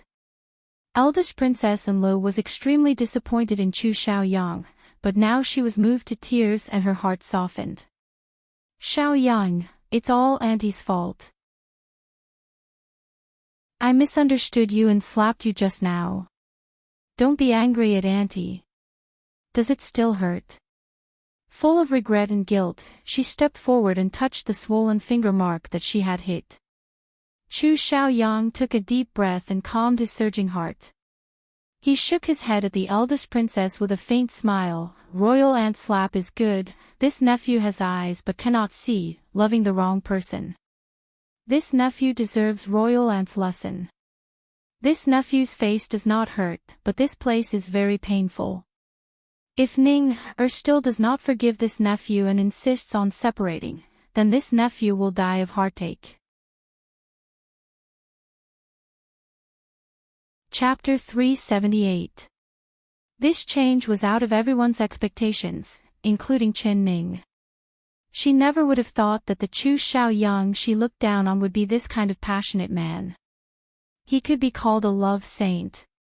Just to repay the grace of saving his life 8 years ago, he didn't even remember the other party's appearance, but he loved a woman to the point of not caring about anything else. But she did not believe it. Perhaps there was a love saint like this in this world, but it definitely would not be Chu Xiaoyang. As for why he had to put on this kind of emotional show in front of everyone, there was only one reason. It was because he did not want to separate and he would not let go of her. The more emotional he acted, the more disgusted she became. His handsome and affectionate appearance only made her feel disgusted. Ning, now that all the misunderstandings have been solved, the person in Xiaoyang's heart has always been you. He only mistook you for that cheap servant Shen Baiyun, so can you forgive him? He will definitely make up for his past mistakes and treat you like a treasure. If you're still angry at him, this princess will immediately make him kowtow to you as an apology. The eldest princess had completely changed sides and had wholeheartedly become Chu Xiaoyang's lobbyist. Ning, as long as you're willing to forgive me, I'm willing to kneel down to you in front of everyone. Chu Xiaoyang suddenly said in a clear voice. Wang. The main hall was filled with an uproar. A respected king was actually going to kneel down to a woman in front of everyone. Did they hear wrong? If he knelt down, would he be able to raise his head in front of everyone in the future? It seemed like this King Dingyuan really loved his princess to the extreme. The eldest princess' mouth could not close as she stared at Chu Xiaoyang in disbelief. She had just casually said it, but she never thought that Chu Xiaoyang would really kneel. Too touching. Too affectionate. She suddenly forcefully patted Chu Xiaoyang's shoulder and praised, "Good brat, your aunt really did not love you for nothing. You really suit this princess' taste. Haven't you always wanted this princess's good sword? I'll give it to you." She took off the dragon spring sword from her waist and gave it to Chu Xiaoyang.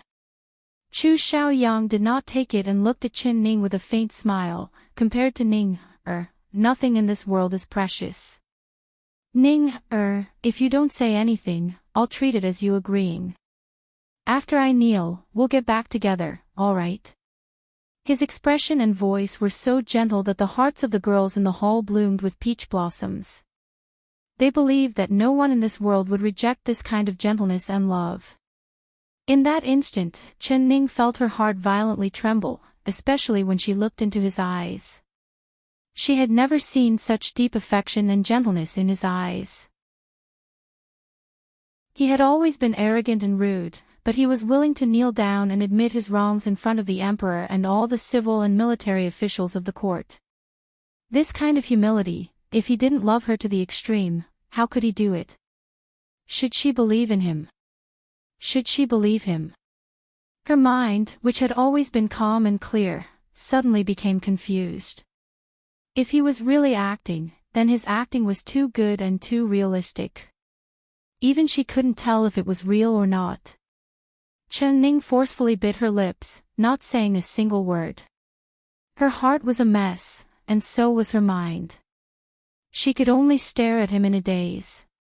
Then she saw his tall and slender body slowly shrink in front of her. Chapter 379. The hall once again filled with an incredible wang sound. On the throne, Mo Chuan's eyes were still dark and he did not say a word. Only when he saw this scene, the light in his eyes instantly dimmed and his knuckles on the throne turned white. Ning, forget my past mistakes. From now on, Chu Xiaoyang, swear that you will be the only woman in my life and I will never let you down. Chu Xiaoyang kneeled in front of Qin Ning and looked up. His handsome face was filled with high spirits. No one knew that his heart was beating wildly, and that he, too, was afraid and timid. But the way she looked at him gave him courage and encouragement. She did not reject him, so did that mean that he was in her heart? Chen Ning felt like she was in a dream. It was very unreal. If what Chu Xiaoyang said was true, then wouldn't the separation she wanted with all her heart become a joke?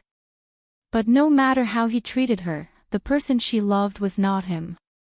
Because the true Chen Ning who loved him and was infatuated with him was already dead. If the true Chen Ning heard Chu Xiaoyang's confession today, she would have no regrets even if she died. It was a pity that she could not hear it. Chu Xiaoyang, stand up, She bit her lips. Although it was hard to reject him, she had to say it. She did not want to lie to him, whether it was true or not. She had to personally tell him in front of everyone that she did not love him. Ning, you don't need to say anything, I understand. Chu Xiaoyang suddenly stood up and interrupted her with a smile. His face was glowing and his smile made his handsome face even more radiant. He held her hand. We still have a long time in the future, you have a lifetime to tell me. No matter what you say, I will love to hear it. Chen Ning was speechless again. Did this man need to be this confident and conceited? Her heart slowly sank because she knew that she had wasted her time coming to the palace today. Now everyone was standing on Chu Xiaoyang's side and even the eldest princess who supported her was moved by Chu Xiaoyang. Then, what about the emperor? She suddenly did not dare look up at Mo Chuan's expression. We still have a long time in the future. When Qin Baiyun, who had been forgotten by everyone, heard this familiar sentence, her body suddenly trembled. Just a few days ago, that beautiful man was holding her in his arms and making a promise to her in a gentle manner. But in the blink of an eye, he had made the same promise to another woman. She looked over with teary eyes, only to see a handsome young man and a beautiful young lady, like a perfect couple.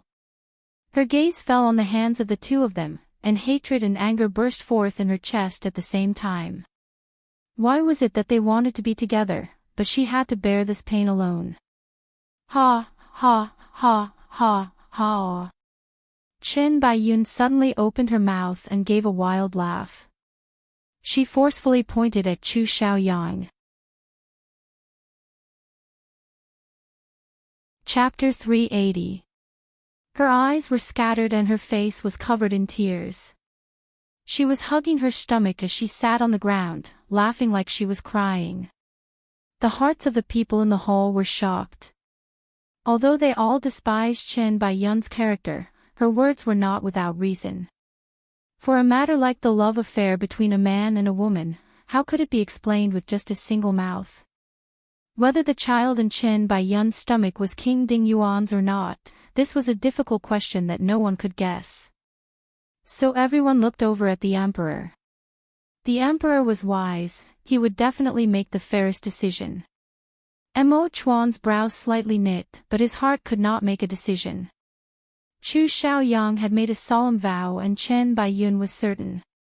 The two of them did not seem like they were lying, but there was indeed a child in Chen Baiyun's stomach. Dingyuan princess. He suddenly spoke up and looked at Chen Ning. Between the two of them, who do you believe? Chen Ning was also thinking about this question. If she analyzed it from his micro-expressions and actions, Chu Xiaoyang was not lying, but Chen Baiyun's heart-tearing pain came from the bottom of her heart. Ning say you believe me. Chu Xiaoyang suddenly lifted her chin and forced her to look at him with a burning gaze. She instinctively raised her hand to hit his hand. He was still as domineering and overbearing as ever. Why should she believe him? Ning His eyes revealed a wounded beast-like look as he forcefully grabbed her shoulder. Believe me. I, Chu Xiaoyang, dare to take responsibility for my actions. If I did it, I will admit it, but if it wasn't me, no one can blame this child on me. Your Highness, you cannot want me, but you can't not want your own flesh and blood.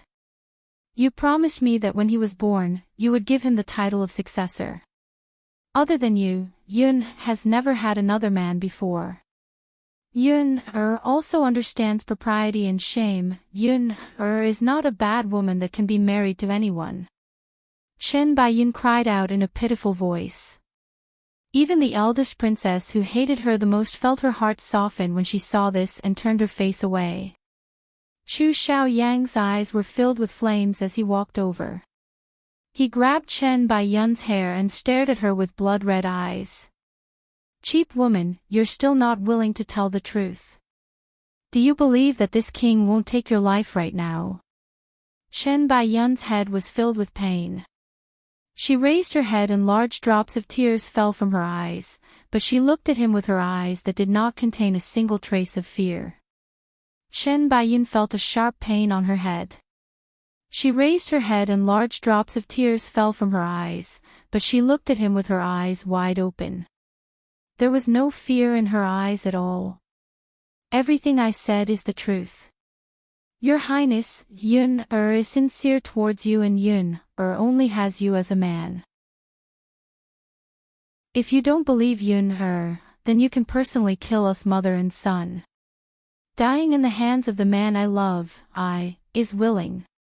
Chu Xiaoqing, Chen Baiyun. Chu Xiaoyang was filled with rage as his 5 fingers tightly gripped Chen Baiyun's throat. He used a lot of strength and Chen Baiyun couldn't breathe as her face turned purple. King Dingyuan, don't be arrogant. Mo Chuan finally couldn't hold back his anger. Chu Xiaoyang's eyes were filled with rage and he pretended not to hear it. His fingers tightened and Chen Baiyun's tongue was already sticking out. It was clear that she was about to die on the spot. 1 corpse and 2 lives. The surrounding guards wanted to stop him, but seeing Chu Xiaoyang's face filled with killing intent, who dared to come forward? Chapter 381. Her cold voice was like an ice spring, instantly extinguishing the flames in Chu Xiaoyang's heart. His body trembled and he calmed down. He slowly released his fingers. Chen Baiyun's eyes had already turned white from his grip and she fell to the ground. Ning, your meaning is that if this cheap woman doesn't die, you have a way to prove that the child in her stomach isn't mine? Quickly say it, what method is it? Chu Xiaoyang's eyes lit up and he quickly grabbed her wrist.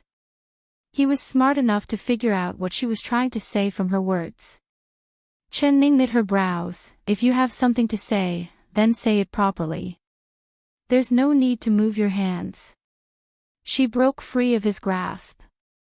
Ding Yuan Princess, do you have a way to prove King Ding Yuan's innocence? Mo Chuan's eyes also lit up. Chen Ning slowly nodded. There is indeed a way to prove it, but it can't be done right now. Why can't it be done? As long as you say it, this king will definitely be able to do it. Say it. Say it. Chu Xiaoyang excitedly shouted. You can do it. Can you immediately let the child in Qin Baiyun's stomach come into being? Her lips curled up and she revealed a sarcastic smile. What do you mean? Chu Xiaoyang was confused. Chen Ning calmly said, the method I'm talking about is to wait. Wait for Chen Baiyun's child to come into being. As long as we do a blood test, the truth will be revealed when the time comes.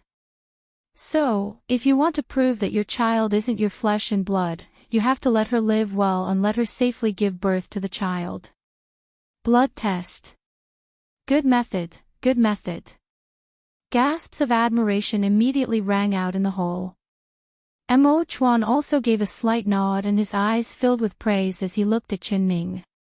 The Ding Yuan Princess method is very good. He slowly said. Blood testing was a simple and effective method, but he never thought that this girl's mind would turn faster than anyone else's. Only like this, they would have to wait several months before they could find out the truth. Many thanks for the Emperor's praise. Chen Ning said this in a humble manner. Her eyes swept over Qin Baiyun's face. She whispered in her heart. When Qin Baiyun heard this blood test, not only did she not panic, her eyes revealed a look of joy. Could the child in her stomach really be Chu Xiaoyang's? She did not care about the truth of the matter. Whether it was or not, she would not fall in love with Chu Xiaoyang. Alright, then I'll let this slut live for another 5 months. When she gives birth to a vile spawn and proves that it has nothing to do with this king, she'll be executed as well. Chu Xiaoyang coldly said. Those words without any emotion made Qin Baiyun's body tremble. Tears poured out as she said in a trembling voice, Your Highness, Yun is infatuated with you, but you hate Yun and your own flesh and blood so much. Even if Yun lied to you, the child is innocent. Yun. You have a heart. You have Yun and your own son. You. Chen said, Yun, Ning. Chen. Chu Xiaoyang did not even look at Qin Baiyun as he pulled Chen Ning's hand. Ning, Chen Ning took a step back and dodged his touch. She looked down and said, Your Highness, please respect yourself. Before the truth is revealed, it's best if we keep our distance. Alright, I'll listen to you. I'll listen to whatever you say. Chu Xiaoyang was not angry. Rather he raised his brows and said, When the truth is revealed, you'll be willing to throw yourself into my embrace. Ning, I'm willing to wait. Nauseating. Chen Ning stroked the hairs on her arm and rolled her eyes at him. Chapter 382. Emperor, this minister's concubine still has a request. Chen Ning came forward and bowed down to Mo Chuan. Speak. Mo Chuan looked down at the red figure in the center of the hall. His eyes were complicated and his heart was filled with mixed feelings. She was only a few steps away from him, but he knew that she was already out of his reach. Once it was confirmed that Qin Baiyun's child was not Chu Xiaoyang's flesh and blood, she would reconcile with Chu Xiaoyang and she would still be Chu Xiaoyang's princess. She would not have a reason to separate. He closed his eyes. He had a very beautiful dream before, but now it was time to wake up from that dream. Emperor, this minister's concubine wants to leave the palace while Qin Baiyun is in labor and temporarily return to the country protecting palace. I ask for the emperor's permission. Chen Ning had already made up her mind. She would not stay in the King Ding Yuan palace, otherwise Chu Xiaoyang would keep bothering her. No, you can't. Before Mo Chuan could say anything, Chu Xiaoyang's expression had already changed. He decisively said, Ning, you are this king's princess, you can't return to the country protecting palace. This king is your home. If you are afraid that this king will go back on his words, this king can promise you that without your permission, this king will not touch a single finger of yours. Chen Ning did not even look at him. She slightly raised her chin and revealed a determined expression. I asked the emperor for permission. All right, this one will grant your request. Mo Chuan said without any hesitation. Emperor. Chu Xiaoyang's chest tightened as he looked up at Mo Chuan. This is this minister's family matter. I asked the emperor not to interfere.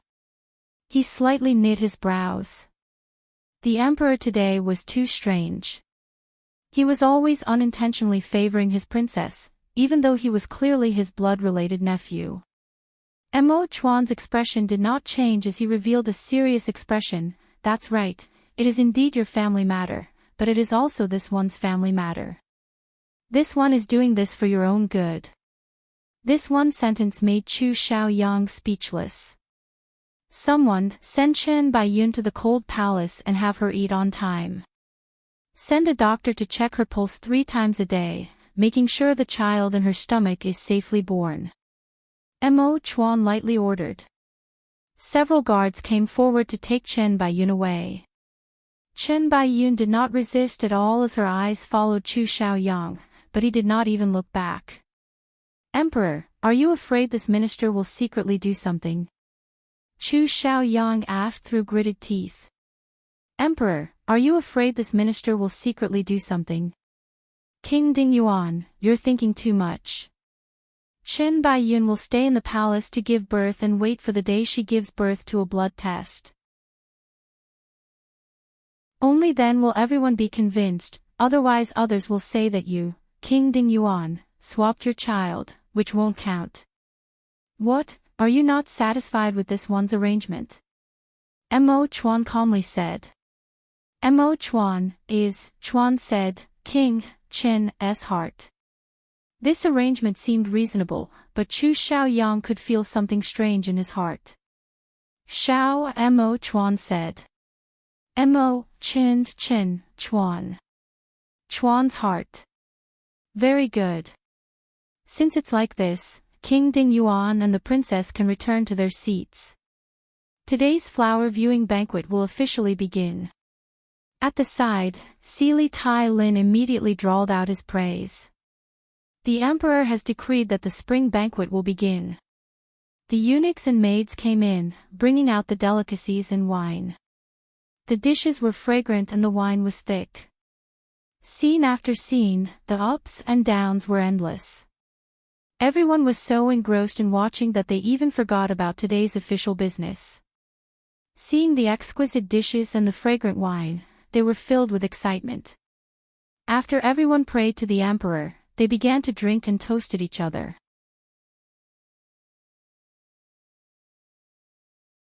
Chapter 383. Mo Chuan was sitting high up on the dragon throne. His slender fingers held a cup of wine, but he did not bring it to his lips. Looking around, the ministers and families were all filled with joy. Everyone was enjoying the fragrance, drinking the wine, and admiring the flowers. Everyone's hearts were filled with joy. Only his heart was filled with melancholy. He really wanted to look at someone, but he couldn't and he didn't dare look. He could only control his gaze and not look in that direction. His heart was filled with annoyance. He raised the cup and drank it all in one gulp. After waiting for a while, he did not see Xiao Si pour any wine for him. Xiao Si. He glanced over and saw Xiao Si standing behind him. His eyes were in a daze, not knowing what he was thinking. He did not even notice that his cup was empty. Emperor, this servant deserves to die. Xiao Si suddenly came back to his senses. Seeing Mo Chuan's deep eyes staring at him, he was so scared that his body trembled and he fell to the ground. "What are you panicking for? Pour wine for this one." "Yes, yes, yes." Xiao Si picked up the wine jug and poured wine.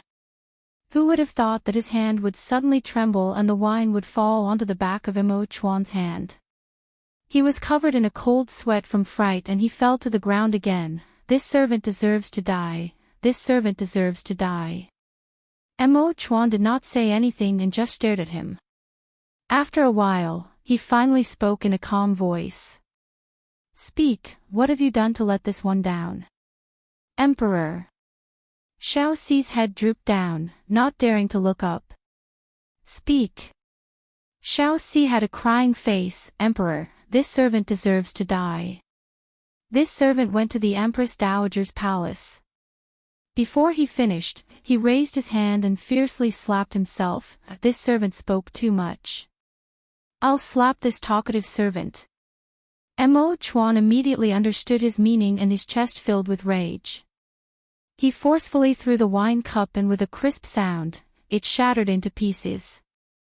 "This servant deserves to die." Xiao Si kept kowtowing.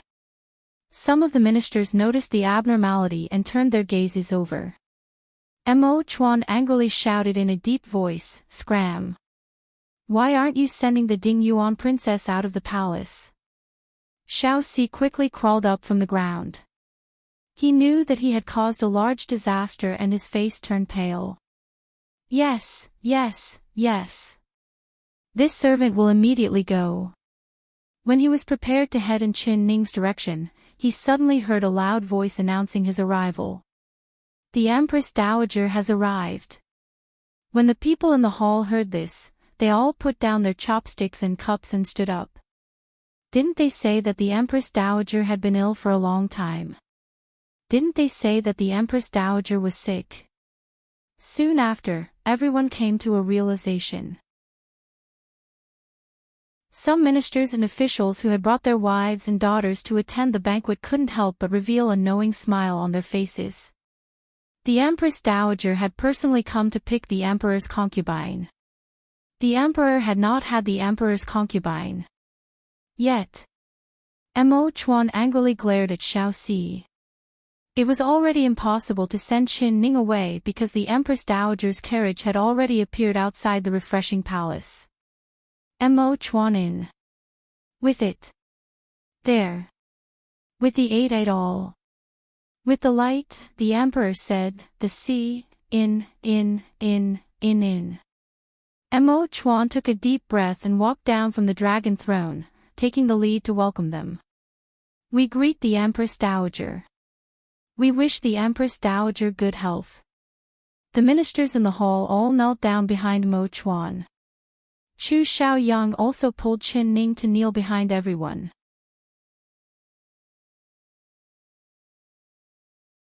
Chapter 384. Empress Dowager Zhou was only around 50 years old. Her hair was half black and half white, the corners of her eyes were filled with wrinkles, and her face was pale.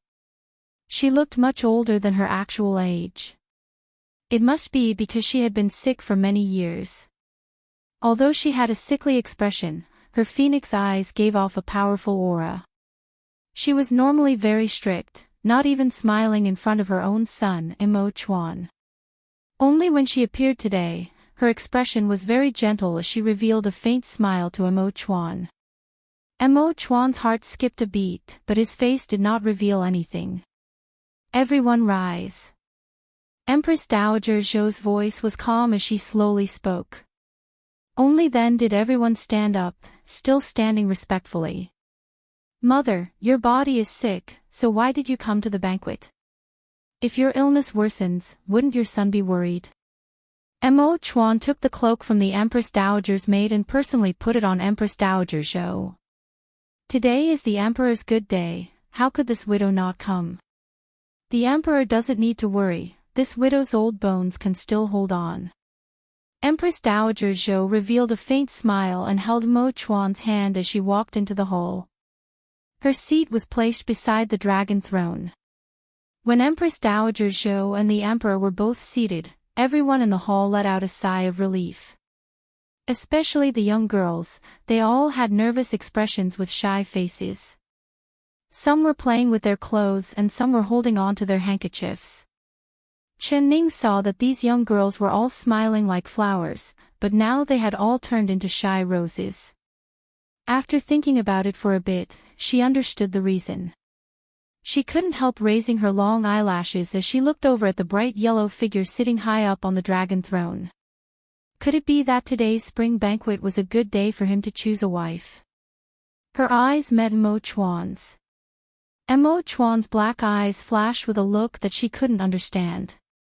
He only looked at her before silently looking away. He personally poured wine for Empress Dowager Zhou beside him, not looking at Chen Ning a second time. There were so many beautiful flowers here, he couldn't even look at them, so how could he notice her? Chen Ning's lips curled into a smile. She raised the wine cup in front of her and drank it all in one gulp. Ning, good alcohol tolerance. I couldn't tell that you liked drinking, how about we compete? The eldest princess was sitting beside her. Seeing her drink so freely, she excitedly looked for her to compete. She was in high spirits today, especially after seeing the misunderstanding between Chu Xiaoyang and Chen Ning disappear. Although she saw that Chen Ning was still coldly ignoring Chu Xiaoyang, she thought that there would be a long time in the future. After all, Chu Xiaoyang had deeply hurt her heart. In the future, the two of them would be deeply in love and a harmonious couple, just like her and Yi Tingxian. Ning old, Yi. Alright, since the eldest princess wants it, I will of Ning's Yi.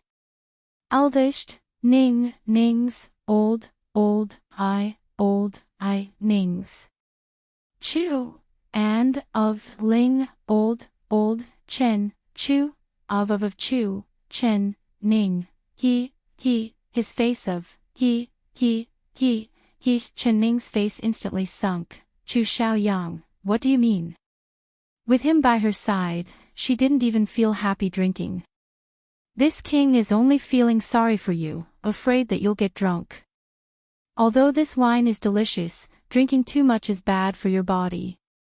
Ning, this is a fruit from the other side, it's sweet and juicy. Try it, do you like it? Chu Xiaoyang cut open a yellow melon and the sweet fragrance filled the air. He personally placed it by Chen Ning's lips. When the eldest princess saw this, she couldn't help looking at Yi Tingxian and giving a snort. Chapter 385. Chen Ning's heart suddenly skipped a beat. She looked down and absent-mindedly took the melon Chu Xiaoyang handed over and took a bite. Only although the melon was sweet, when she ate it, there was a faint bitter taste to it. Chu Xiaoyang was surprised and happy. She actually did not reject it.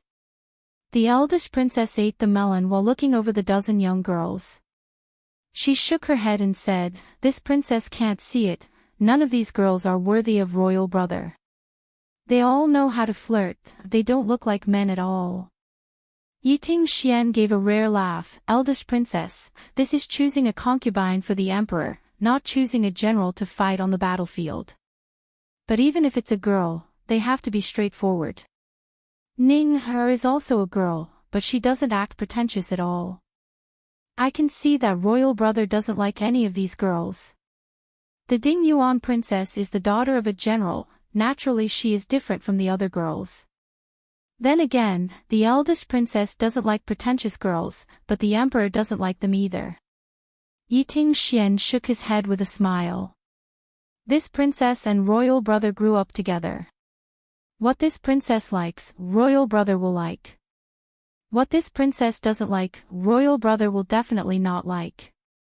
The eldest princess said in a confident voice. Chu Xiaoyang's ears perked up and he suddenly said, "Then according to royal aunt's meaning, if you like Ning, will the emperor also like Ning, The eldest princess said without hesitation, "Of course. If he doesn't like her, why would he?" "Wu Tingxian, what are you doing?" Her mouth was suddenly stuffed with a large piece of melon by Yiting Xian. Eldest princess, you've drunk too much wine, so you should eat some more to sober yourself up. Don't lose your manners in front of the Empress Dowager and the Emperor. If you're drunk, this prince consort can't carry you. Yiting Xian revealed a gentle smile as he changed the topic. What a joke, this princess only drank a cup of wine, how could I be drunk? You're laughing at this princess' alcohol tolerance, do you dare to compete with this princess in drinking? If you're drunk, this princess will carry you back to the palace. Alright, let's compete. Yiting Xian and the eldest princess drank cup after cup of wine, not mentioning the word emperor again. But the eldest princess didn't mean it, but the listener heard it. That sentence was like a thorn stabbing into Chu Xiaoyang's heart. He looked up at the emperor on the dragon throne. Mo Chuan was currently talking to Empress Dowager Zhou. He didn't know what the mother and son were talking about, but they had smiles on their faces. Mo Chuan didn't even look in his direction. But he still felt that something was wrong. Today, his uncle Emperor's behavior was different from usual. Especially when Qin Ning brought up the separation.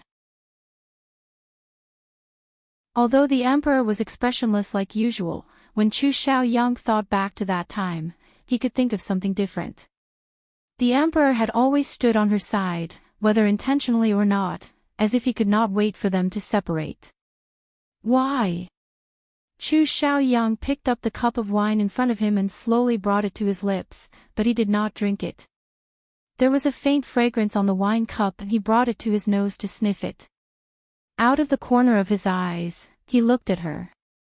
Her starry eyes were slightly lowered, covering her dazzling eyes. She seemed to be indifferent to everything and didn't even look at him. He had already cut open his heart and placed it in front of her, but she was still so indifferent. When she went to see the emperor, she was clearly wearing a veil and a bright red phoenix dress, but when she came back, she had taken off her veil and changed into a red begonia flower dress.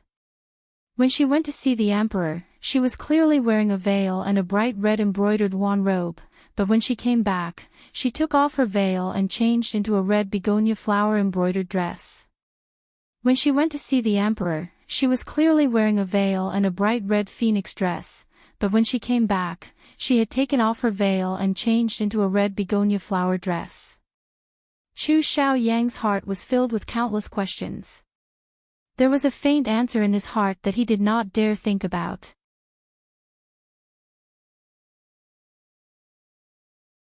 Chapter 386. With a caw sound, the wine cup in his hand suddenly shattered. He had unknowingly used strength and actually shattered the wine cup. The sharp pieces of porcelain pierced into his palm and dark red blood flowed down his slender fingers. Was it painful? It wasn't. Compared to the giant fear in his heart, he didn't feel any pain at all. Xiaoyang, what's wrong? Although the eldest princess was competing in drinking with Yiting Xian, she still noticed his broken wine cup and his bleeding hand. It's nothing, this wine cup is too weak. I didn't even use any strength before it shattered. Chu Xiaoyang opened his palm and reached it in front of Qin Ning with a faint smile. Ning, can you help me wrap it up? He had a smile on his face, but that smile did not reach his eyes. Not long ago, his hand had also bled. Chen Baiyun immediately noticed it and was even more worried than if she had been injured herself.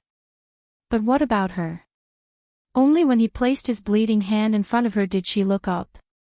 Looking at his bleeding hand, her face was still that calm. What? Seeing him injured and bleeding, she didn't feel any pain. Chu Xiaoyang stared at her without blinking. I'll use wine to help you clean your wound, it might hurt a bit. Chen Ning's expression was normal. Her long eyelashes gently moved like a fan, covering her eyes, making it impossible for him to guess what she was thinking. She first picked out the porcelain pieces in his palm and her movements were very gentle. Then she dipped a handkerchief in the wine and wiped away the blood around the wound.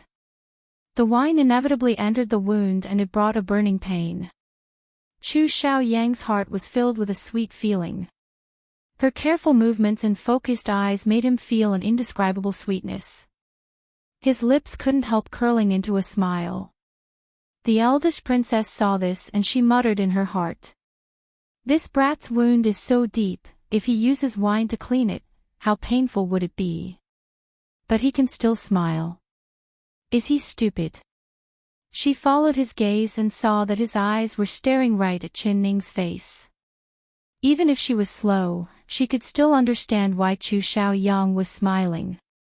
I really hope that the two of them can be like us, living happily together. She turned to look at Yiting Xian and gave a heartfelt sigh. Then she raised her cup and drank it all. Chen Ning's fingers gently trembled as she tied a knot on her handkerchief like nothing had happened. She said, "All right, it won't bleed anymore. Drink less and eat less spicy things, your wound will quickly heal." Chu Xiaoyang's hand turned and tightly held the slender hand she did not have time to pull back. "Ning, you still care about me, don't you?" His eyes were filled with passion. "Chu Xiaoyang, let go. We're in front of everyone, don't pull me back." Chen Ning forcefully pulled back, but he did not let go. He did not care that the bandaged wound had split open again.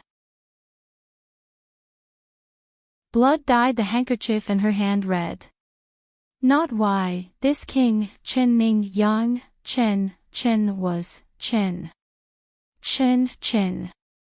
She did not know why, but Chen Ning felt that when he said the word emperor, his tone was a bit heavy. She silently let him hold her hand and looked up at him. Those clear eyes made his heart skip a beat. "Ning, this king is not an idiot, this king is smarter than you think. There are some things this king doesn't say, but that doesn't mean this king doesn't know." Chapter 387. Chen Ning's fingers couldn't help trembling. Her expression was calm as she said, "He is a lone Jianghu hero. How could he stay by my side as a guard?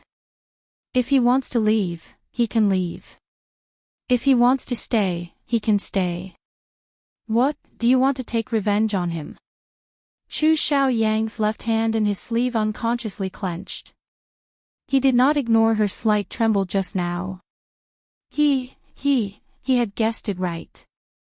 If he leaves, it's best if he never appears again, otherwise this king will not let him go. His expression was dark and gloomy, and his eyes were cold and gloomy. Suddenly, he felt a sharp light shoot at him, but when he looked up, the cold light disappeared. "Chu Xiaoyang, if you don't let go, do you want to bleed to death?" Chen Ning felt her hand become hotter and wetter. The entire handkerchief was dyed red with blood, but Chu Xiaoyang's hand continued to use force and blood continued to seep out of the wound. "If this king's blood can be exchanged for a single drop of your tears, even if I bleed to death, this king is willing." Chu Xiaoyang revealed a faint smile and finally slowly let go. Chen Ning bit her lips. "Do you have any Jinchuang medicine?" "I don't." Chu Xiaoyang casually picked up a jug of wine and poured it over his right hand. The blood mixed with the wine fell to the ground.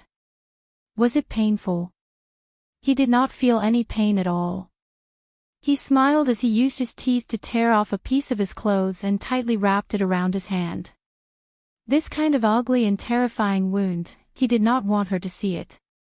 No one in the hall noticed this scene, but even if Imo Chuan did not look, the corner of his eyes never left that direction. He was a bit absent-minded, not even hearing Empress Dowager Zhou's question. "Emperor, Emperor." Empress Dowager Zhou called out to him twice with a look of surprise on her face. The emperor was her biological son. From the moment she stepped into the hall, she felt that the emperor was a bit strange. He frequently served her food and chatted with her. On the surface, it looked like he was a loving mother and a filial son, but she knew her son better than anyone else. He was naturally aloof, cold, and didn't like to speak much. Even to his birth mother, he had never spoken as much as he did today.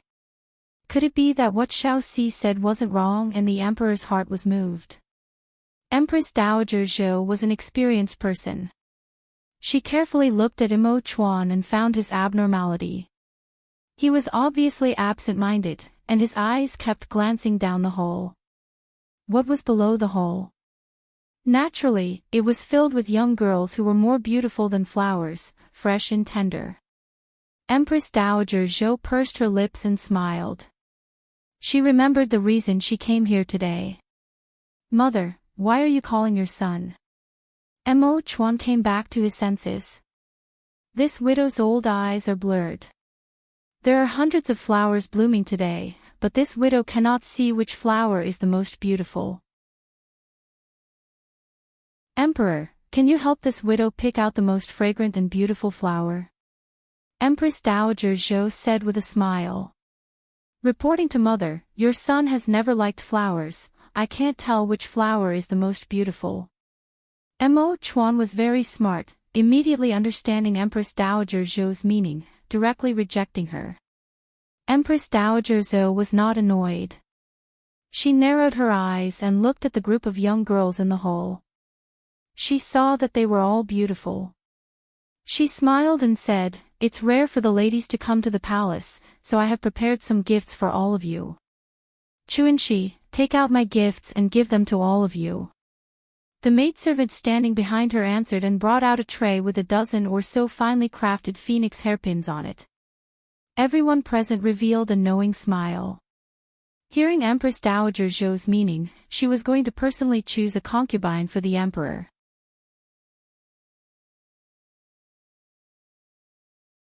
Chapter 388. The young girls lined up and walked in front of Empress Dowager Zhou, reporting their names and taking their phoenix hairpins. When each young girl thanked her, they couldn't help sneaking glances at the emperor beside Empress Dowager Zhou. Not bad, not bad, these several dozen young ladies are all from large families. They are dignified and beautiful, this widow is very satisfied with them. What does the emperor think? Empress Dowager Zhou narrowed her eyes as she looked at the beautiful girls below. The more she looked, the more she liked them. Imo Chuan had no expression and his voice was cold. Your son doesn't like a single one. Empress Dowager Zhou said with a smile, since the emperor doesn't like a single one, then this widow will pick one that this widow likes. She said in a pleasant voice, which girl is called Ning? Come up and let this widow take a look. Hearing the word Ning, their faces couldn't help changing at the same time. Imo Chuan's eyes sunk, not saying a word. Chu Xiaoyang's expression was dark. His left hand held the back of the chair and his knuckles turned white. The young girls stood there with their heads down, not a single one coming forward. Empress Dowager Zhou said in a strange voice, "Is there not a girl called Ning here?" The eldest princess had been drinking with Yiting Xian the entire time, and when she heard this, she revealed a drunken smile. She pointed at Chen Ning and said, "Mother, the Ding Yuan princess name is Ning. Your son has always called her Ning. Woo." She didn't even finish before her mouth was covered by Yiting Xian. "Please forgive me, Empress Dowager, the eldest princess has drunk too much, she is drunk." "Nonsense, this princess is not drunk at all." "Ning, come and testify for this princess, I'm not drunk." The eldest princess pushed away Yiting Xian's hand and grabbed Chen Ning. Chu Xiaoyang suddenly stood up and placed his hand on the back of the eldest princess' hand. He said in a deep voice, "Royal aunt, you're really drunk. Let husband Yi send you back." Empress Dowager Zhou's face was dark and uncertain. She looked over everyone before falling onto Chen Ning's face. Her eyes were deep and it was impossible to tell if she was happy or angry. She softly spat out two words, "Xiao Si." Xiao Si was already trembling like a sieve, hiding behind Mo Chuan. He knew he couldn't hide this, so he knelt down in front of Empress Dowager Zhou, not daring to look up. "This servant is here. Tell this widow, what is going on?" Empress Dowager Zhou looked down and looked at Xiaoxi. Empress Dowager, this servant saw wrongly, this servant is talking nonsense, this servant doesn't know anything. Xiaoxi kowtowed on the ground, speaking incoherently. Mo Chuan really wanted to kick his butt and make this fellow who couldn't do anything scram as far away as possible. Empress Dowager Zhou didn't show any anger and instead gave a heat sound. Emperor, this widow wants to hear what you have to say. Her sharp eyes coldly looked at Mo Chuan. Mo Chuan looked at Empress Dowager Zhou with an indifferent expression and calmly said, "Your son has already said what I should say. Your son does not like a single one of these girls." Very good. Just now, before I arrived, something big seemed to have happened here. Tell me, what exactly happened? Empress Dowager Zhou was old and spicier. She had controlled the harem for many years, there was nothing that could escape her eyes and ears. Mo Chuan knew that Empress Dowager Zhou was asking the obvious, so his choice was to refuse to answer. He was also very clear on Empress Dowager Zhou's goal in coming here. What he needed to do now was to protect her from any harm. Xiaoxi, if your master doesn't want to say it, will you as a servant not say it? Don't you know what crime it is to disobey the Empress Dowager in this palace?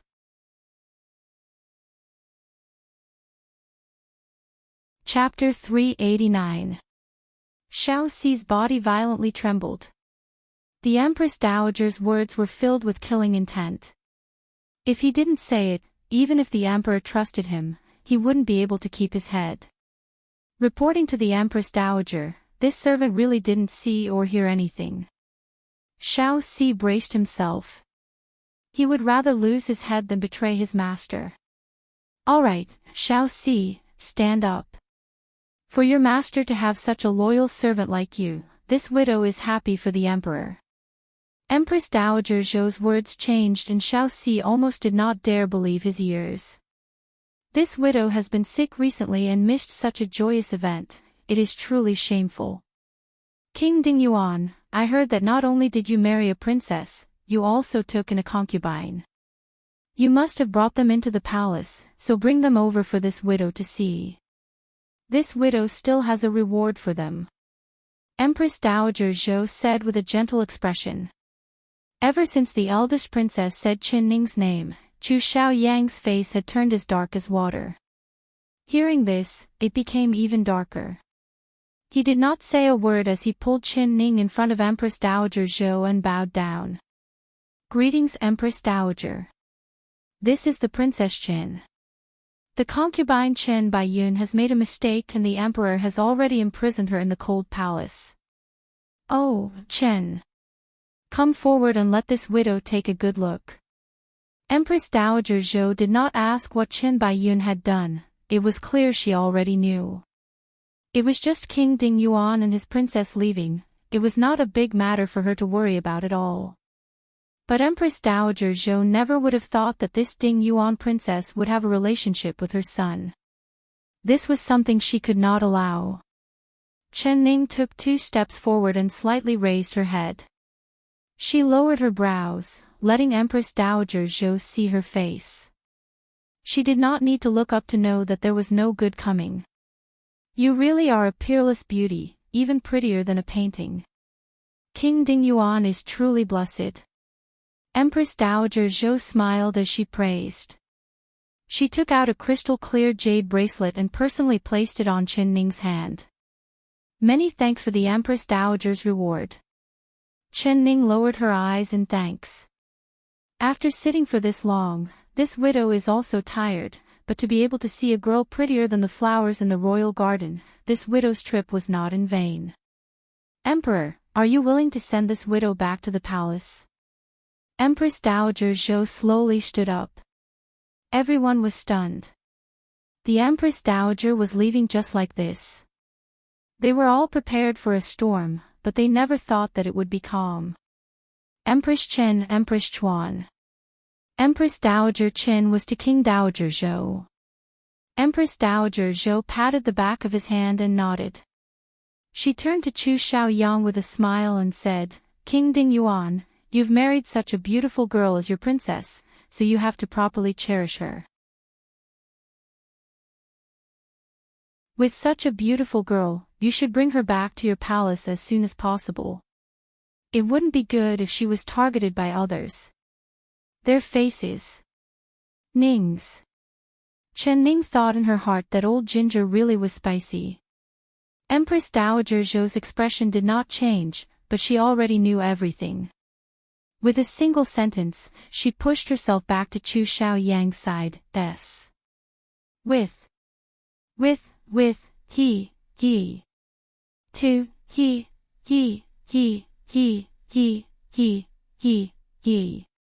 Shen, mother, he to say, he.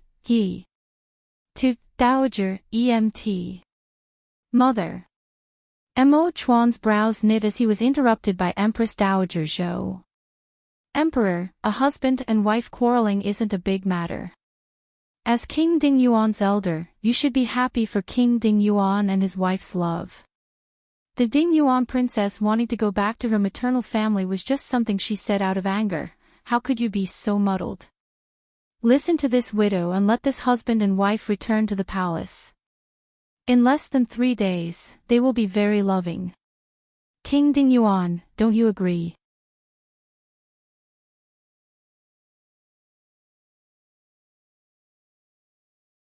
Chapter 390.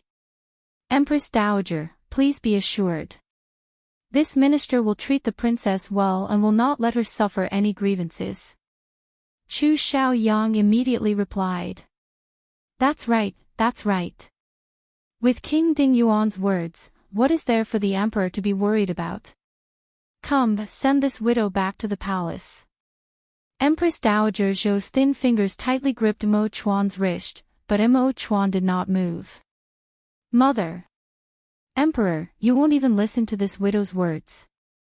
Empress Dowager Zhou's face instantly sunk. Alright, since you insist, this widow will immediately give the order. Alright, your son will send mother back to the palace now. Mo Chuan took a breath and supported Empress Dowager Zhou as they slowly walked to the door. Before leaving, he took a deep look at Chen Ning. This look did not escape Chu Xiaoyang's eyes. He had a smile on his face, but his eyes were ice cold. Farewell, Empress Dowager. Everyone in the hall bowed down and sent Empress Dowager Zhou off. The young girls were all stunned, unable to hide the disappointment and frustration on their faces. After Empress Dowager Zhou came to the hall, she spoke in riddles. Other than a few people who understood, the others were all confused. Since the Empress Dowager and the Emperor had left, the people in the hall all returned to their mansions. This spring flower viewing banquet ended so hastily, which was beyond everyone's expectations. Ning, let's go back. Chu Xiaoyang pulled Chen Ning's hand, but she threw it away. His brows revealed a look of anger, but it quickly disappeared. With a gentle smile, he said, All right, this king promised not to touch you, this king will not go back on his word. Chen Ning entered the carriage outside the palace and couldn't help giving a faint sigh. With her little arm, how could she resist Empress Dowager Zhou's thigh? If she wanted to get rid of Chu Xiaoyang now, she would have to find another way. What are you coming in for? She was leaning against the window thinking when she suddenly saw the curtain open. Chu Xiaoyang slowly walked in from outside and she couldn't help frowning. Although in the hall, Chu Xiaoyang's performance was commendable and his passionate appearance had touched everyone, it did not include her. As a micro-expression expert, Chu Xiaoyang's subtle expressions that no one would notice did not escape her eyes. Even if he did not lie, that did not mean every word he said was true. This king just wanted to come in and talk to you. Chu Xiaoyang did not make a move and just sat in front of her, staring at her without blinking at all. His voice was gentle, and his eyes were even more gentle. Chen Ning leaned back against the wall of the carriage and indifferently closed her eyes. There are only the two of us here. You don't have to act anymore. You're not tired of acting, but I am. Her tone was even more indifferent than her expression. The tenderness on his face froze in an instant. His heart ached fiercely, as if he had been stabbed with a knife. Very good, she had this kind of ability. With just a few words, she was able to raise his anger to the peak. "Do you think I'm acting?" he asked in a low voice. A storm was brewing. "Aren't you?" She scoffed, still not opening her eyes. She came from the modern era, so what kind of acting skills hadn't she seen before? Chu Xiaoyang's acting was very good and strong, but things always went the other way. Being too exaggerated made it seem fake. What he said was true, but his acting was too fake. Every word this king says is true. My feelings for you are also true. Do you want this king to take out my heart for you to see? Her indifference and disdain angered him again. He leaned forward and pinched her chin, his fingers unknowingly exerting more force.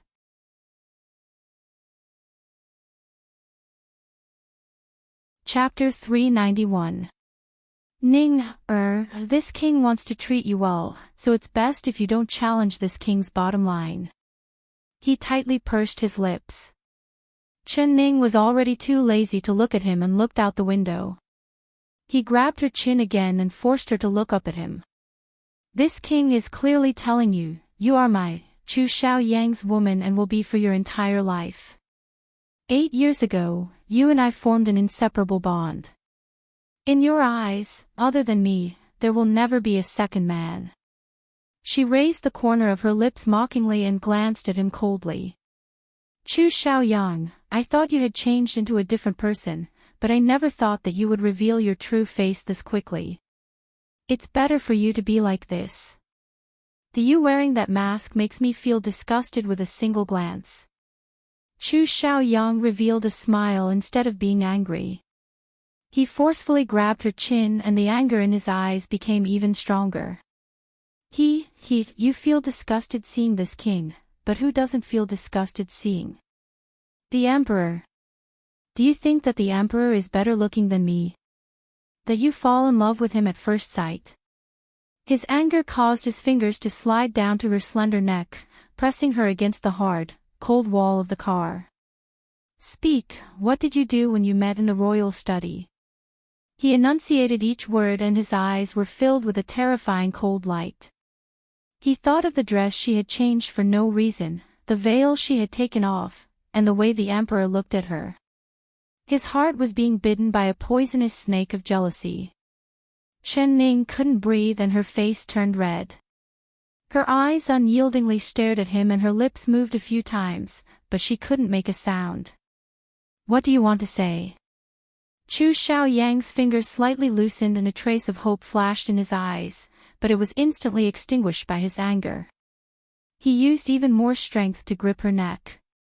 He couldn't let her speak because he was afraid of hearing a truth that he didn't dare accept. If you dare to do anything to let this king down, this king will definitely not forgive you. This king will eat you up one bite at a time. Because you are mine, mine, mine. He angrily roared as his fingers used even more strength. Chen Ning's eyes were filled with stars as she desperately struggled, but his large hand was tightly gripping her neck, not moving at all. Finally, her body went soft and she fainted. The moment she fainted, Chu Xiaoyang suddenly released his hand and caught her falling body. When he saw the red marks on her neck, he was filled with pain and regret. He must have gone crazy just now, he almost strangled her to death. This king didn't mean to hurt you. It really wasn't on purpose. This king was angered by you. This king lost all reason. His heart ached as he caressed the strangulation marks on her neck. That soft and smooth touch made his heart throb. He lowered his eyes and stared at her. She didn't move at all, quietly lying in his arms. Her pale face was strangely beautiful, making his heart beat faster. He knew that she was not dead. She had just fainted. If you don, he at her, that you, King, Ning, Ti, Ning, He. Ning. Ning, Chen, Ning. Ning, S.U. Ning, he caressed her face and slowly approached her. Do you know how long this king has been thinking about you? I've been waiting for this moment.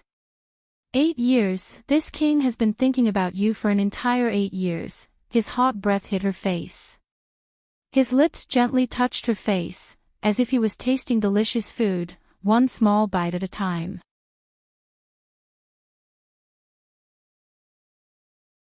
Chapter 392. The carriage suddenly shook. Chu Xiaoyang was caught off guard and was thrown off. Bastard, damn, you can't even drive a carriage properly, what use is there for this king to keep you? He had just held a warm and fragrant body and his mind was completely intoxicated, but he was suddenly interrupted. His mood was very bad and he couldn't help cursing out loud. The carriage driver shrunk back from his cursing, not making a single sound. Ko. Ko, ko, ko. Chen Ning was awakened.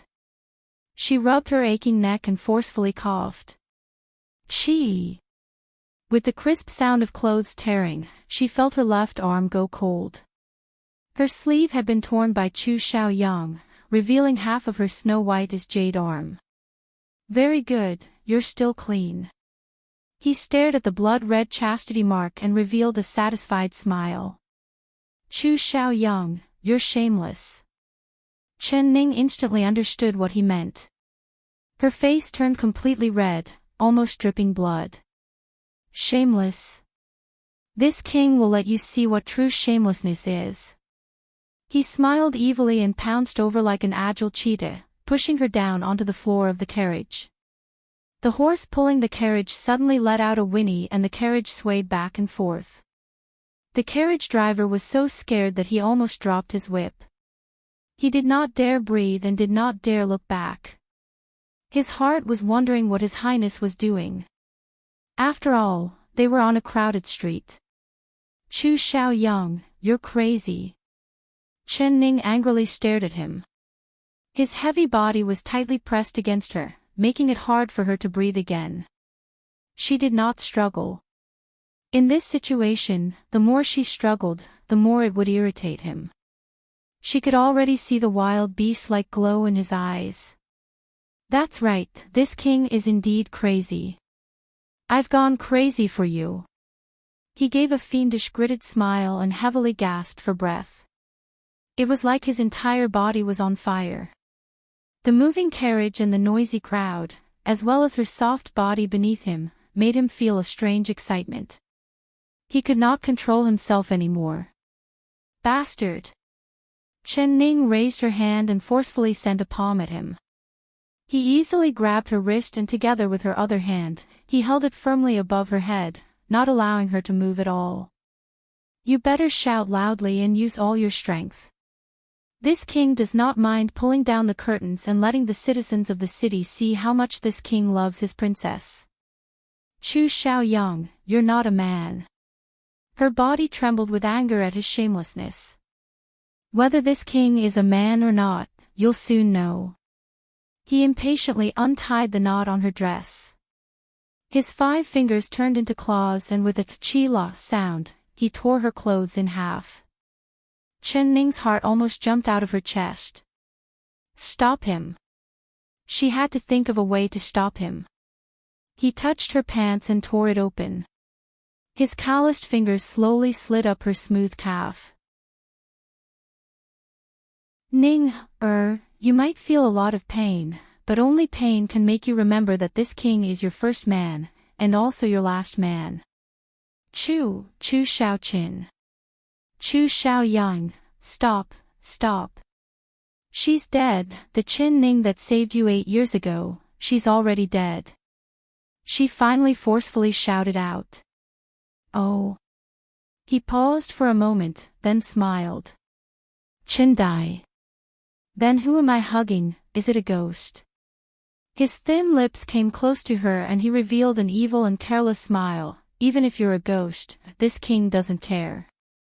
This king likes you as a ghost, my little female ghost.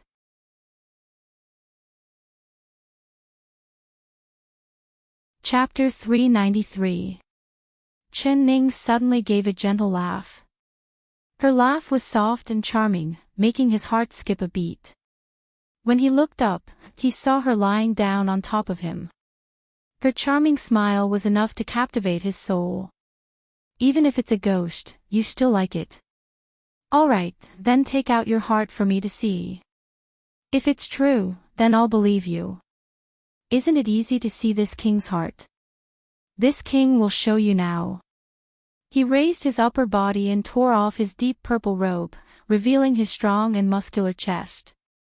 But this king also wants to see your heart. Other than this king, there is no other man inside. He revealed an evil smile and loosened his grip on her. His two large palms grabbed the last barrier in front of her chest, preparing to tear it apart. Chen Ning suddenly pulled out the hairpin in her hair and her cloud-like hair fell down. The hairpin was pressed against her throat and a drop of blood came out, slowly sliding down her snow-white neck. Chu Xiaoyang, I'm not afraid of death. Are you afraid? Don't you love me a lot? If I die, will you die with me?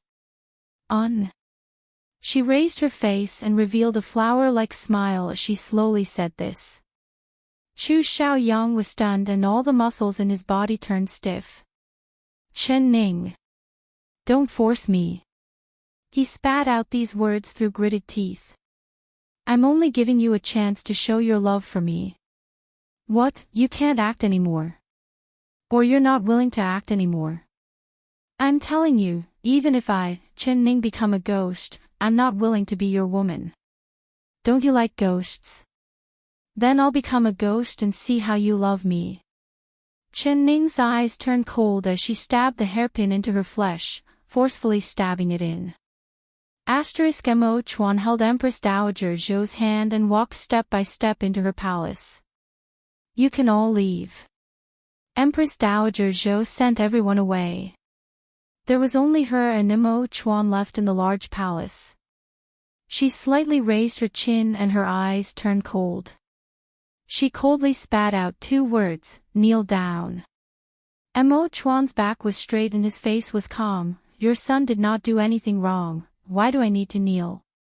You didn't do anything wrong. Emperor, do you think this widow is deaf, blind, or an idiot? You and that Miss Qin, just what is going on? Tell this widow the truth. Empress Dowager Zhou shook off Mo Chuan's hand and picked up a dragon head cane, heavily hitting Mo Chuan's knee. Kneel down for this widow. Mo Chuan took a deep breath and grabbed Empress Dowager Zhou's cane. Mother, your son and her are not like what mother thinks. Empress Dowager Zhou gave a cold laugh. Oh, her. Who is she? Who is she? Miss Chen. She slammed her walking stick on the ground and continued to sneer. I know that you have fallen in love with that girl. She is indeed very beautiful, but she is not the only beautiful girl in the world. Which one of the noble young ladies today isn't elegant and dignified? Even if one of them isn't as beautiful as Lady Qin, but with 10 of them added together, they should be more beautiful than one Lady Qin, right? Mo of Qin, Mo Empress Dowager Zhou was filled with anger. Emperor, you have to understand your own status. Not only are you the ruler of a country, in terms of seniority, that Miss Qin should call you uncle. Her husband is your blood-related nephew. Do you want to do something unethical and disdainful? Do you want to be a beast that is despised by all? Do you want to throw away the face of your ancestors? Mother, your words are too serious. Your son has his own sense of propriety and has not done anything unspeakable like mother says. Your son has feelings for her, but it is only courtesy.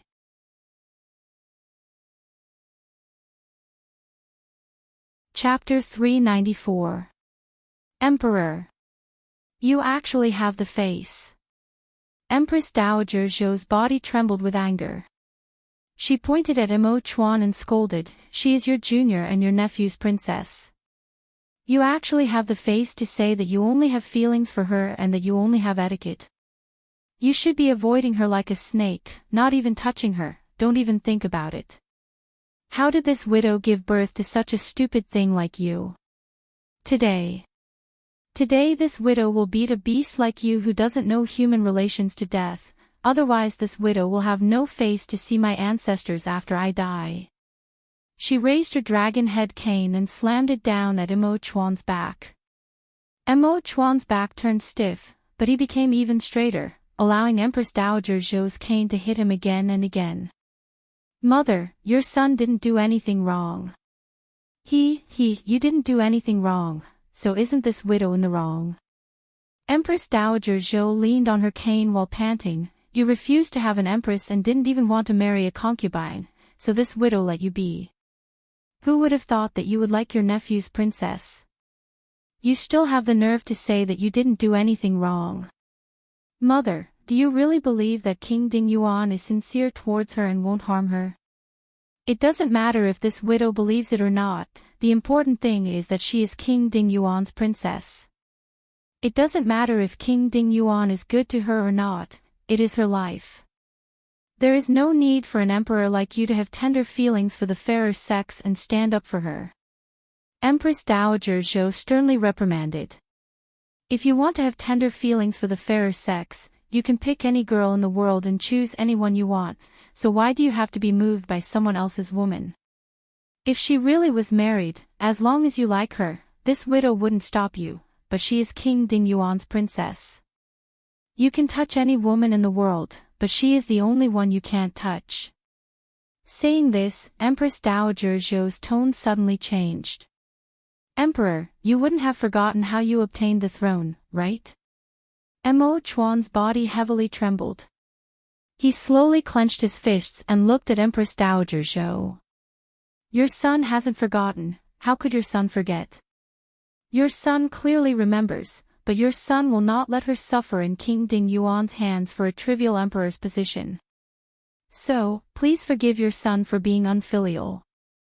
If mother feels that your son is not worthy of being the emperor, your son is willing to abdicate. After he said this word for word, he gave a deep bow to Empress Dowager Zhou. He turned around and walked out the door, his back still straight. Emperor! Empress Dowager Zhou shouted from behind him. Imo Chuan's footsteps slightly paused before he left without any hesitation. If he didn't save her now, it would be too late. Stop. Stop. I won't touch you. I promise you, I won't touch you. Chu Xiaoyang shouted out. He was shocked by the determination on her face and the blood on her neck, finally losing this battle. He stared at her in disbelief. She would rather die than become his woman. Why? Get out. She gritted her teeth and looked at him as if he was a fly. Chu Xiaoyang gritted his teeth. No matter how unwilling he was, he did not dare provoke her. Seeing her cold and disgusted eyes, he suddenly felt very regretful. He regretted it so much that he wanted to slap himself. Did he go crazy just now? He actually wanted to force himself on her. Didn't he promise to treat her well? Because he had done too many wrong things to her in the past, all he wanted now was for her to slowly forget his bad side and only remember his good side. In the end, he did even worse.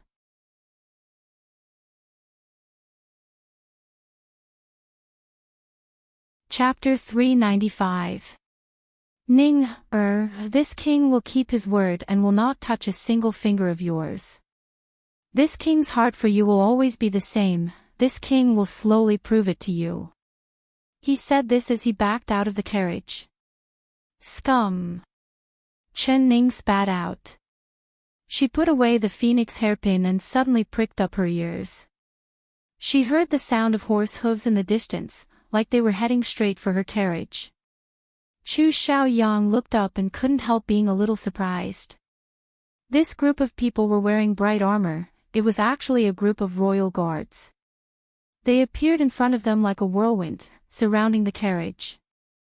This general has received the Empress Dowager's orders to summon the Dingyuan princess into the palace. The leading royal guard commander cupped his hands to Chu Xiaoyang from the back of his horse and spoke with an expressionless face.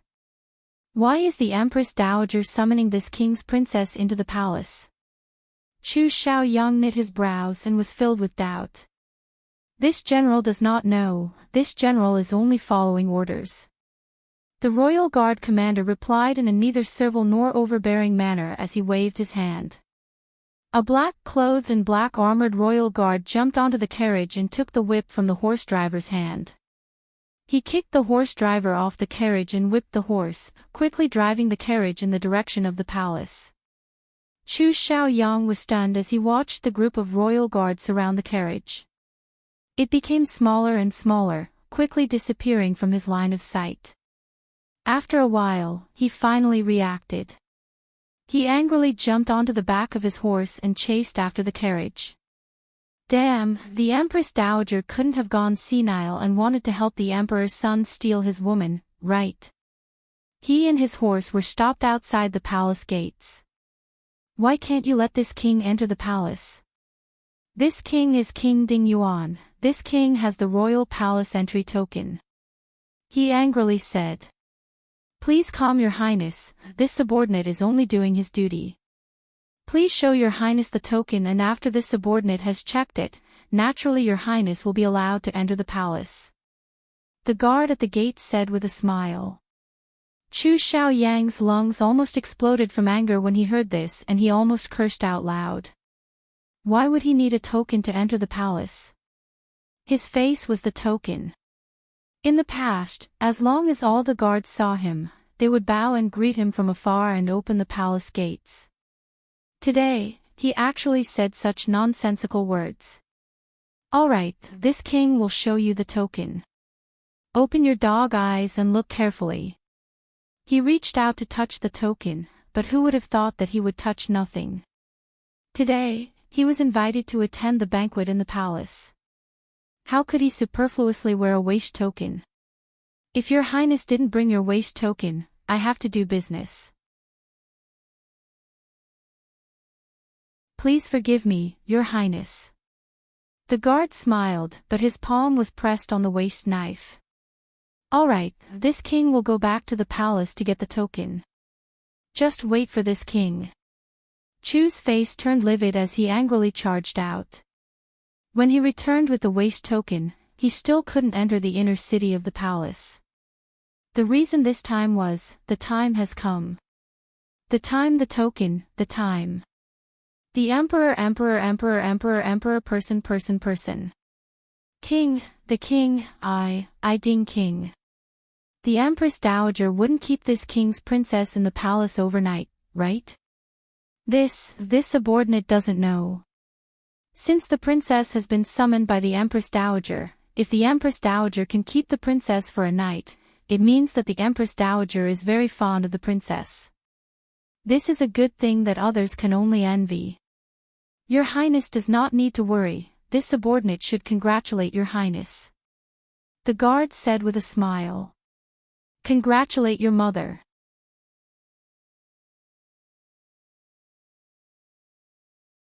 Chapter 396. Alright, then this king will wait here. When the palace gates open, this king will go in to pay his respects to the Empress Dowager. He angrily sat down on the steps, not caring about his highness' image at all.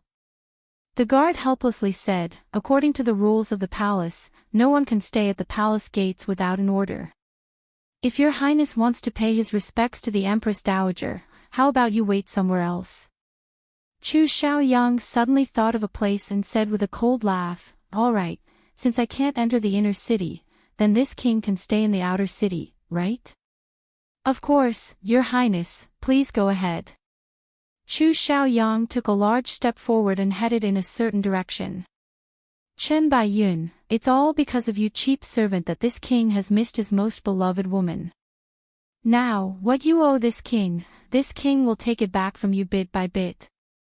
The cold palace was built in a remote corner of the outer city of the royal palace. Almost no one came close during the day, and when night fell, it felt even more sinister. Chen Baiyun was locked up in a separate palace room with 2 maids serving her. They were serving her, but they were actually monitoring her because the emperor had ordered that she could not die no matter what, including the child in her stomach.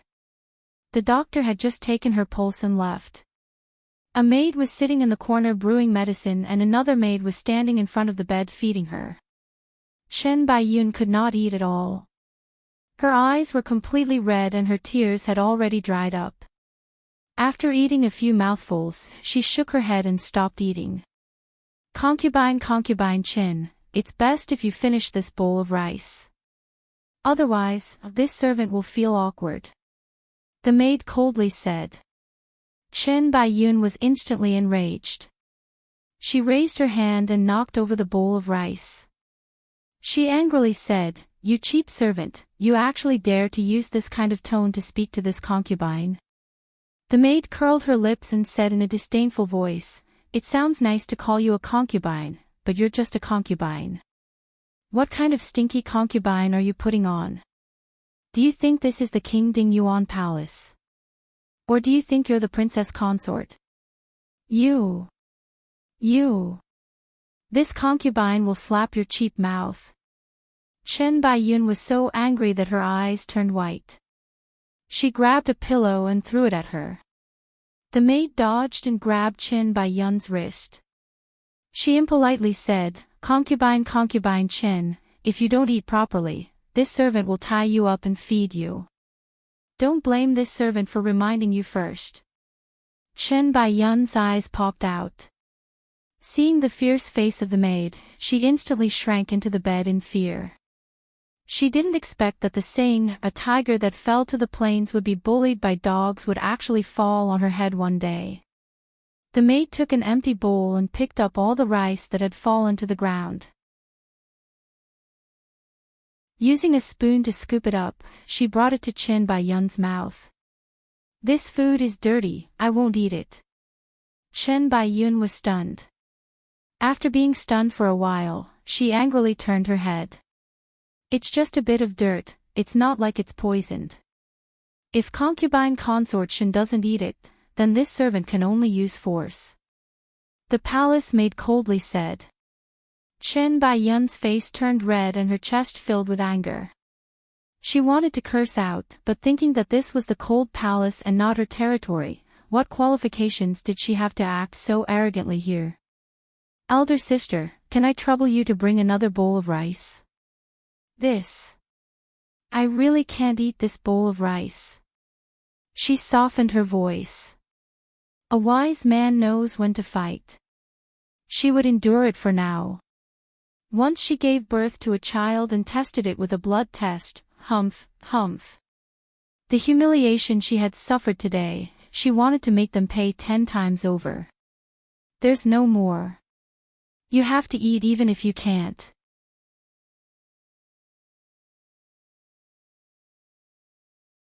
Chapter 397. Chen Baiyun could only endure it again, but after chewing a few times, her teeth began to hurt and she almost lost her teeth. Pooh! She opened her mouth and spat it out. She angrily scolded, "There is sand in this rice, how could it be eaten by a human?" Since concubine Chen doesn't know how to appreciate kindness, then this servant won't be polite. The maid put down the bowl and took out a long and thick rope, walking over to Chen Baiyun. "Cheap servant, you dare." Chen Baiyun put on a strong front. Concubine Chen isn't eating properly, this servant has no other choice." The maid said with an expressionless face. I'll eat. Chen Baiyun did not dare to be stubborn. She grabbed a handful of rice and desperately shoved it into her mouth. She was filled with anger and hatred as she began to cry again. Suddenly, the door to the room was suddenly pushed open with a dong-dang sound. "Who is it?" The maid turned around in surprise and saw Chu Xiaoyang standing at the door. His handsome face had no expression and his deep eyes were staring at Chen Baiyun on the bed. "Greetings King Ding Yuan." The 2 maids quickly bowed down. "Your Highness." When Chen Baiyun saw Chu Xiaoyang, she was filled with joy and tears began to fall from her eyes.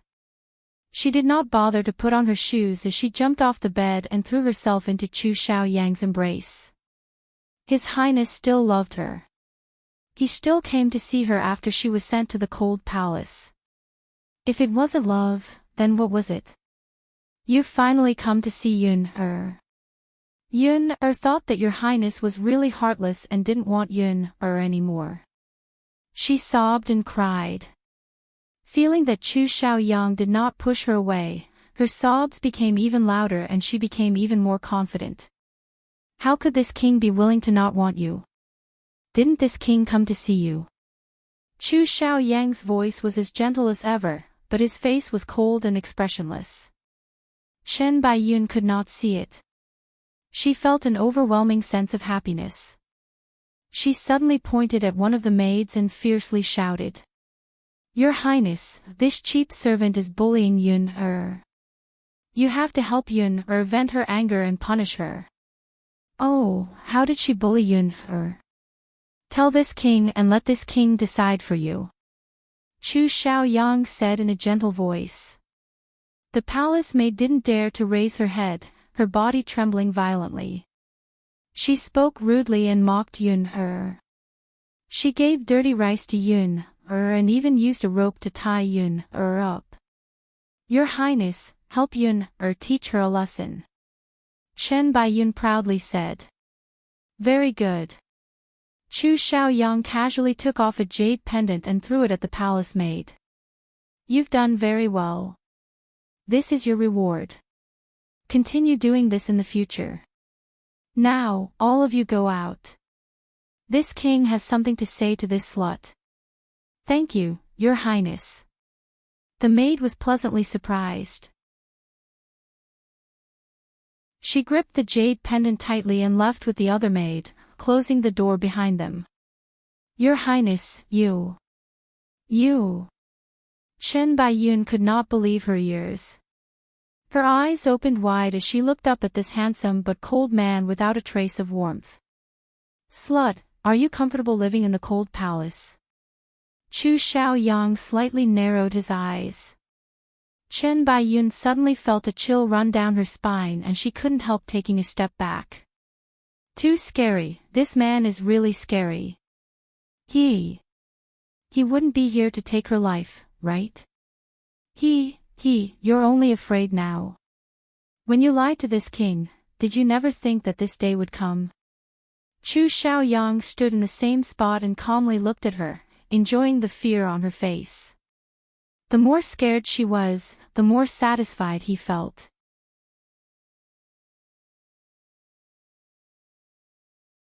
Chapter 398.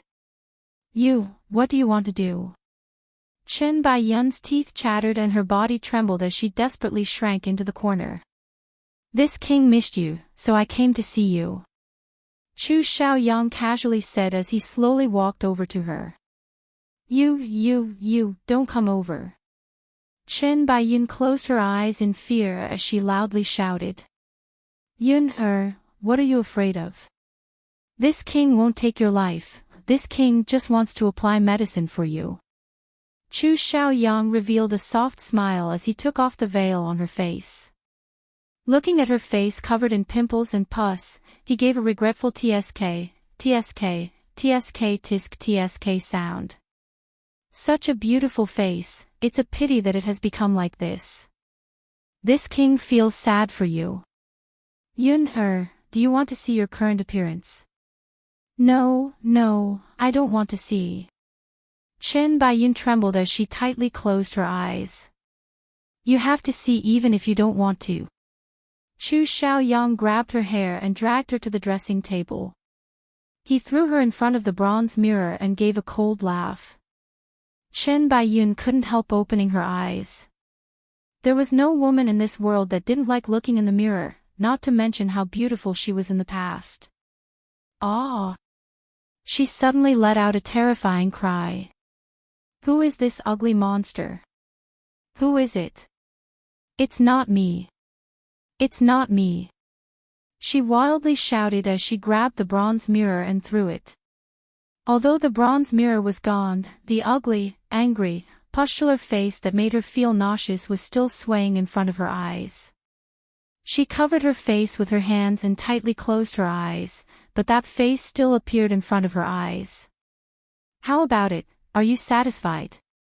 This king worked hard to apply medicine for you every day. Shouldn't you thank this king? Chu Xiaoyang gave a gentle smile as he spoke in a gentle voice. But in Chen Baiyun's ears, it was even more terrifying than the voice of a demon from hell. She trembled as she thought of the scene of him gently applying medicine for her. At that time, she was so moved that she could die for him. Your Highness, why did you harm Yun-er? Why did you make Yun-er's face like this? Was it because of that cheap woman Chen Ning? No, she's not a cheap woman, I'm the cheap woman. I've wronged you, I've lied to you. Your Highness, I beg you, can you cure Yun-er's face? As long as you cure Yun-er's face, no matter what you want, Yun-er will do as you please. Chen Baiyun suddenly knelt down and crawled at Chu Xiaoyang's feet, crying and begging. She was extremely afraid of the man in front of her. Only now did she realize that the person she had fallen in love with was actually a devil. He had destroyed her face without batting an eyelid. If he wanted to destroy her, it would be as easy as crushing an ant. Very good, Yun-er, you've finally become obedient. Then tell me honestly, which man's vile spawn does the child in your stomach belong to? Chu Xiaoyang looked down from above, coldly looking down at Chen Baiyun. Chen Baiyun's body trembled and she couldn't help looking up. Your Highness, Yun-er is not lying. The child in Yun-er's stomach is indeed your Highness. Chen! You still dare to be so stubborn when you're about to die. Chu Xiaoyang was filled with anger. He raised his hand to slap her, but when he saw her disgusting face, he slowly put his hand down. Your Highness, Yun-er dares to swear to the heavens that other than your Highness, Yun-er has never been with a second man. Chen Baiyun tightly gritted her teeth. You!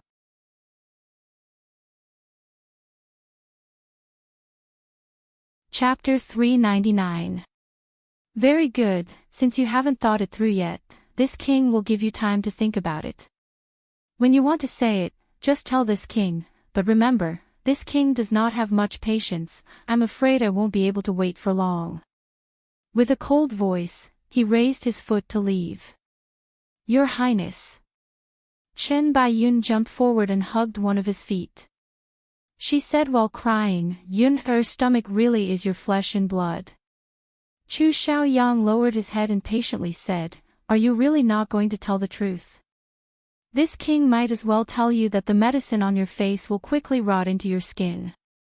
The pus will become bigger and bigger, and eventually, holes will appear on your face. When that happens, you will become a skeleton beauty. Heh, can you imagine a living person with a face that looks like a dead person's skeleton? You will become that kind of monster at that time. Yun-er, if you don't want to become like that, then tell this king the truth. This king will use medicine to cure your face and let you recover your original beauty. Chen Baiyun's body kept trembling and her eyes were filled with fear. She did not even dare look up at Chu Xiaoyang's eyes. This man was simply more terrifying than a demon. Your Highness, I. Her lips trembled and a scene suddenly appeared in her mind. She shouted out, Go ask the nanny, she will definitely know. That day, Yun was drunk and only remembered you carrying me to bed. As for what happened after, Yun really doesn't remember, I don't remember. She desperately shook her head as tears wildly fell down. Chu Xiaoyang's heart skipped a beat. That's right, the nanny, Miss Chen. How could he forget such an important person? He pulled his foot out of Chen Baiyun's hand and turned to leave. Your Highness, please give Yun the antidote, give Yun the antidote. Chen Baiyun's cries came from behind him, but he turned a deaf ear as he walked faster and faster. Chu Xiaoyang's heart was burning with anxiety. He rushed back to the palace and sent people to capture Miss Qin, but he never thought that he would receive news that Miss Qin had disappeared. He immediately gathered all the secret guards and loudly ordered, "All of you go look for her, you must find this Miss Qin. Even if you turn the capital upside down, you must capture Miss Qin for this king." Qin Ning sat in the carriage. Under the escort of the imperial guards, she entered the royal palace without any obstructions. She never thought that the one summoning her would be Empress Dowager Zhou. Whether it was good or bad, it was hard to predict. Although she had only seen Empress Dowager Zhou once, she knew that this seemingly friendly Empress Dowager Zhou was a very powerful person. Originally, to be able to endure the ups and downs of the imperial palace for decades to reach the position of Empress Dowager, it was absolutely impossible without sufficient scheming and means. Empress Dowager Zhou must have been a very beautiful woman when she was young. Although she was already over 50 years old, one could still see the beautiful outline of her past. Only that white hair and the deep wrinkles around her eyes clearly told everyone what kind of trials and tribulations she had gone through in these years and how her heart was tortured. She think about it. Chen think about it, she to Chen. She. King. A gentle and refined young girl's voice came from outside the carriage. Chen Ning opened the side curtain of the carriage and looked outside. She saw that the carriage had stopped in front of a palace. Night had fallen and there was a row of red lanterns hanging in front of the palace. There was an 19-year-old maid standing in front of the door. She was prepared to get off the carriage when she suddenly knit her brows and stopped.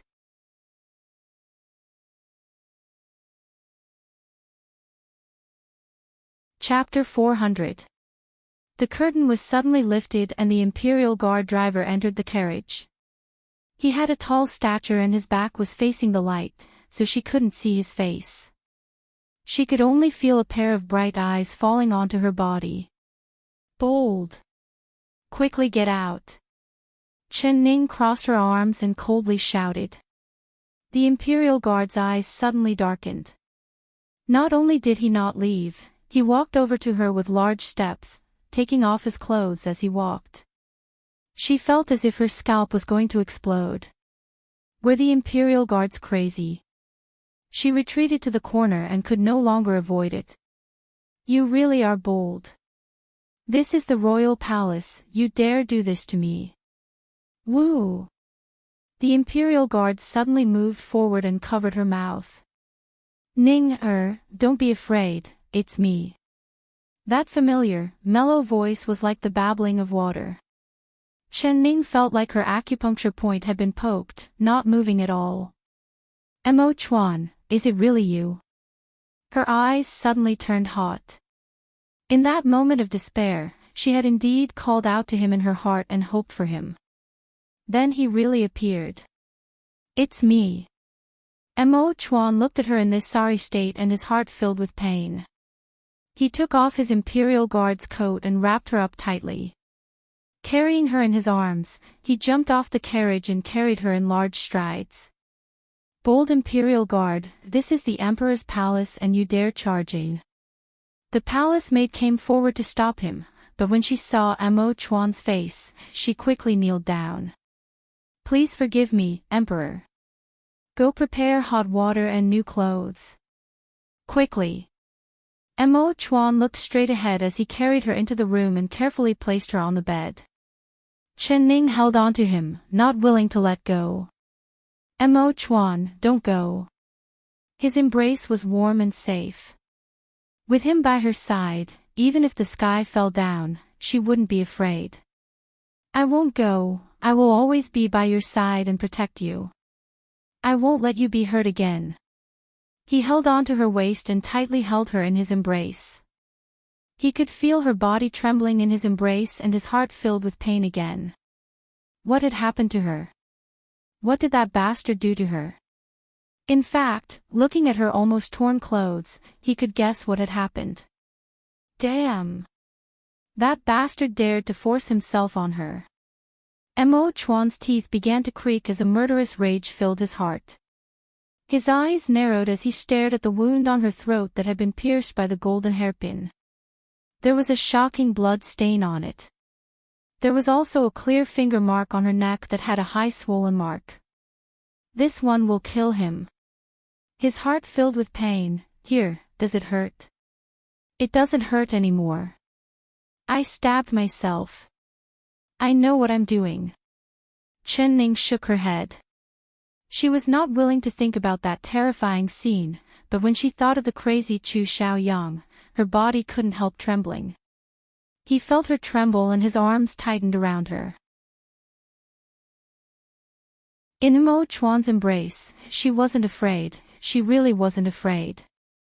Raising her eyelashes, she looked around the room and asked curiously, "What is this place? Isn't the Empress Dowager summoning me?" It wasn't the Empress Dowager, it was Shen. Shen faked the Empress Dowager's decree. He stared at her. If it wasn't like this, how could he easily let you enter the palace? Chen, she bit her lips. She wanted to laugh, but she forced it.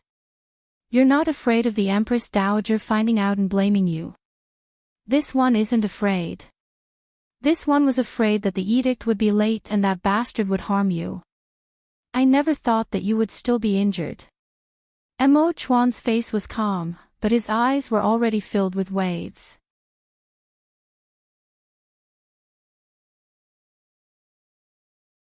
Chapter 401. This one is afraid of losing you. Mo Chuan placed his chin on her head and said with a firm expression, "You will stay in the palace in the future and stay by this one side. This one will protect you and will never let you be injured again. No matter how brave Chu Xiaoyang is, he wouldn't dare to mess around with you in the palace. Stay in the palace." Chen Ning looked around and revealed a gentle smile. How is this place different from Chu Xiaoyang's palace? It's all made of fine gold wire cages. What, do you want to keep me like a canary? This one would rather lock you up like a canary in a cage than let that leopard cat Chu Xiaoyang eat you. Mo Chuan stared at her. Mo Chuan looked at her. This girl, he was willing to risk the world and offend Empress Dowager Zhou to save her, but she didn't appreciate it at all. Reporting to the Emperor, the hot water has been prepared. A maid's voice came from outside the door. All right. Mo Chuan picked her up and walked out the door with large steps.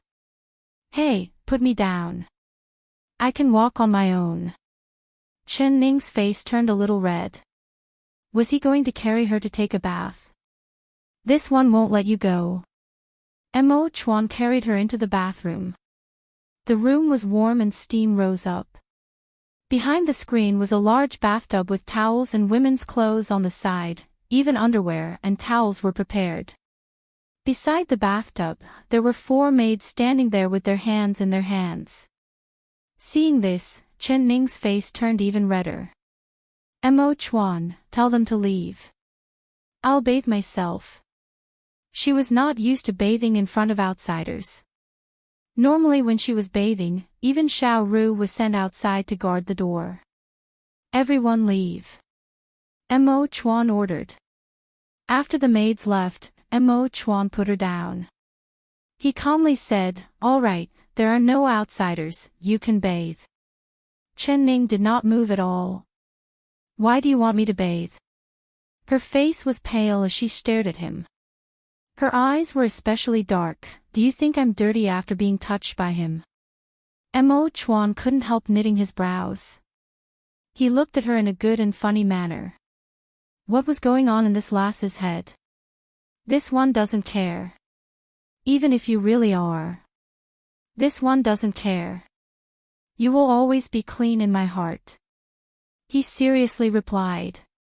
But I didn't. He didn't succeed at all. She bit her lips. This one knows. Silly girl, do you want to keep wearing the Imperial Army's clothes like this? Oh, the sour smell of sweat on it almost made me vomit. But if you don't mind, I don't mind either. He made a gesture to hug her. Chen Ning took a few steps back. She couldn't help stomping her feet as she looked at him in anger. She really wanted to take a bath. Chu Xiaoyang's touch made her feel dirty. Then, you should also leave. Chen Ning rolled her eyes at him. He was an emperor and a man at that, yet he wanted to see her bathe. This one. Mo Chuan said with a calm expression, you can be assured, this one definitely won't peek. I'll turn around and there's a screen between us, can you be assured like this? Chen of Chen. He didn't a Chen of Ning of. Chen Ning speechlessly stared at him, but with him here, she did feel safe. Even if he didn't say a single word, as long as she could see his tall figure through the screen, her heart would fill with a sweet feeling. Soaking in the warm water, she comfortably let out a long sigh. The scene in the carriage was like a nightmare, suddenly so far away from her. You're tuning into the LoveLore Library YouTube channel. We're so grateful for your support and don't forget to subscribe to join us on this incredible journey through captivating stories. Your generosity through donations truly makes a world of difference, as it's the primary source of revenue that allows me to expand and enhance this channel for you. Thank you from the bottom of my heart for being a part of this adventure.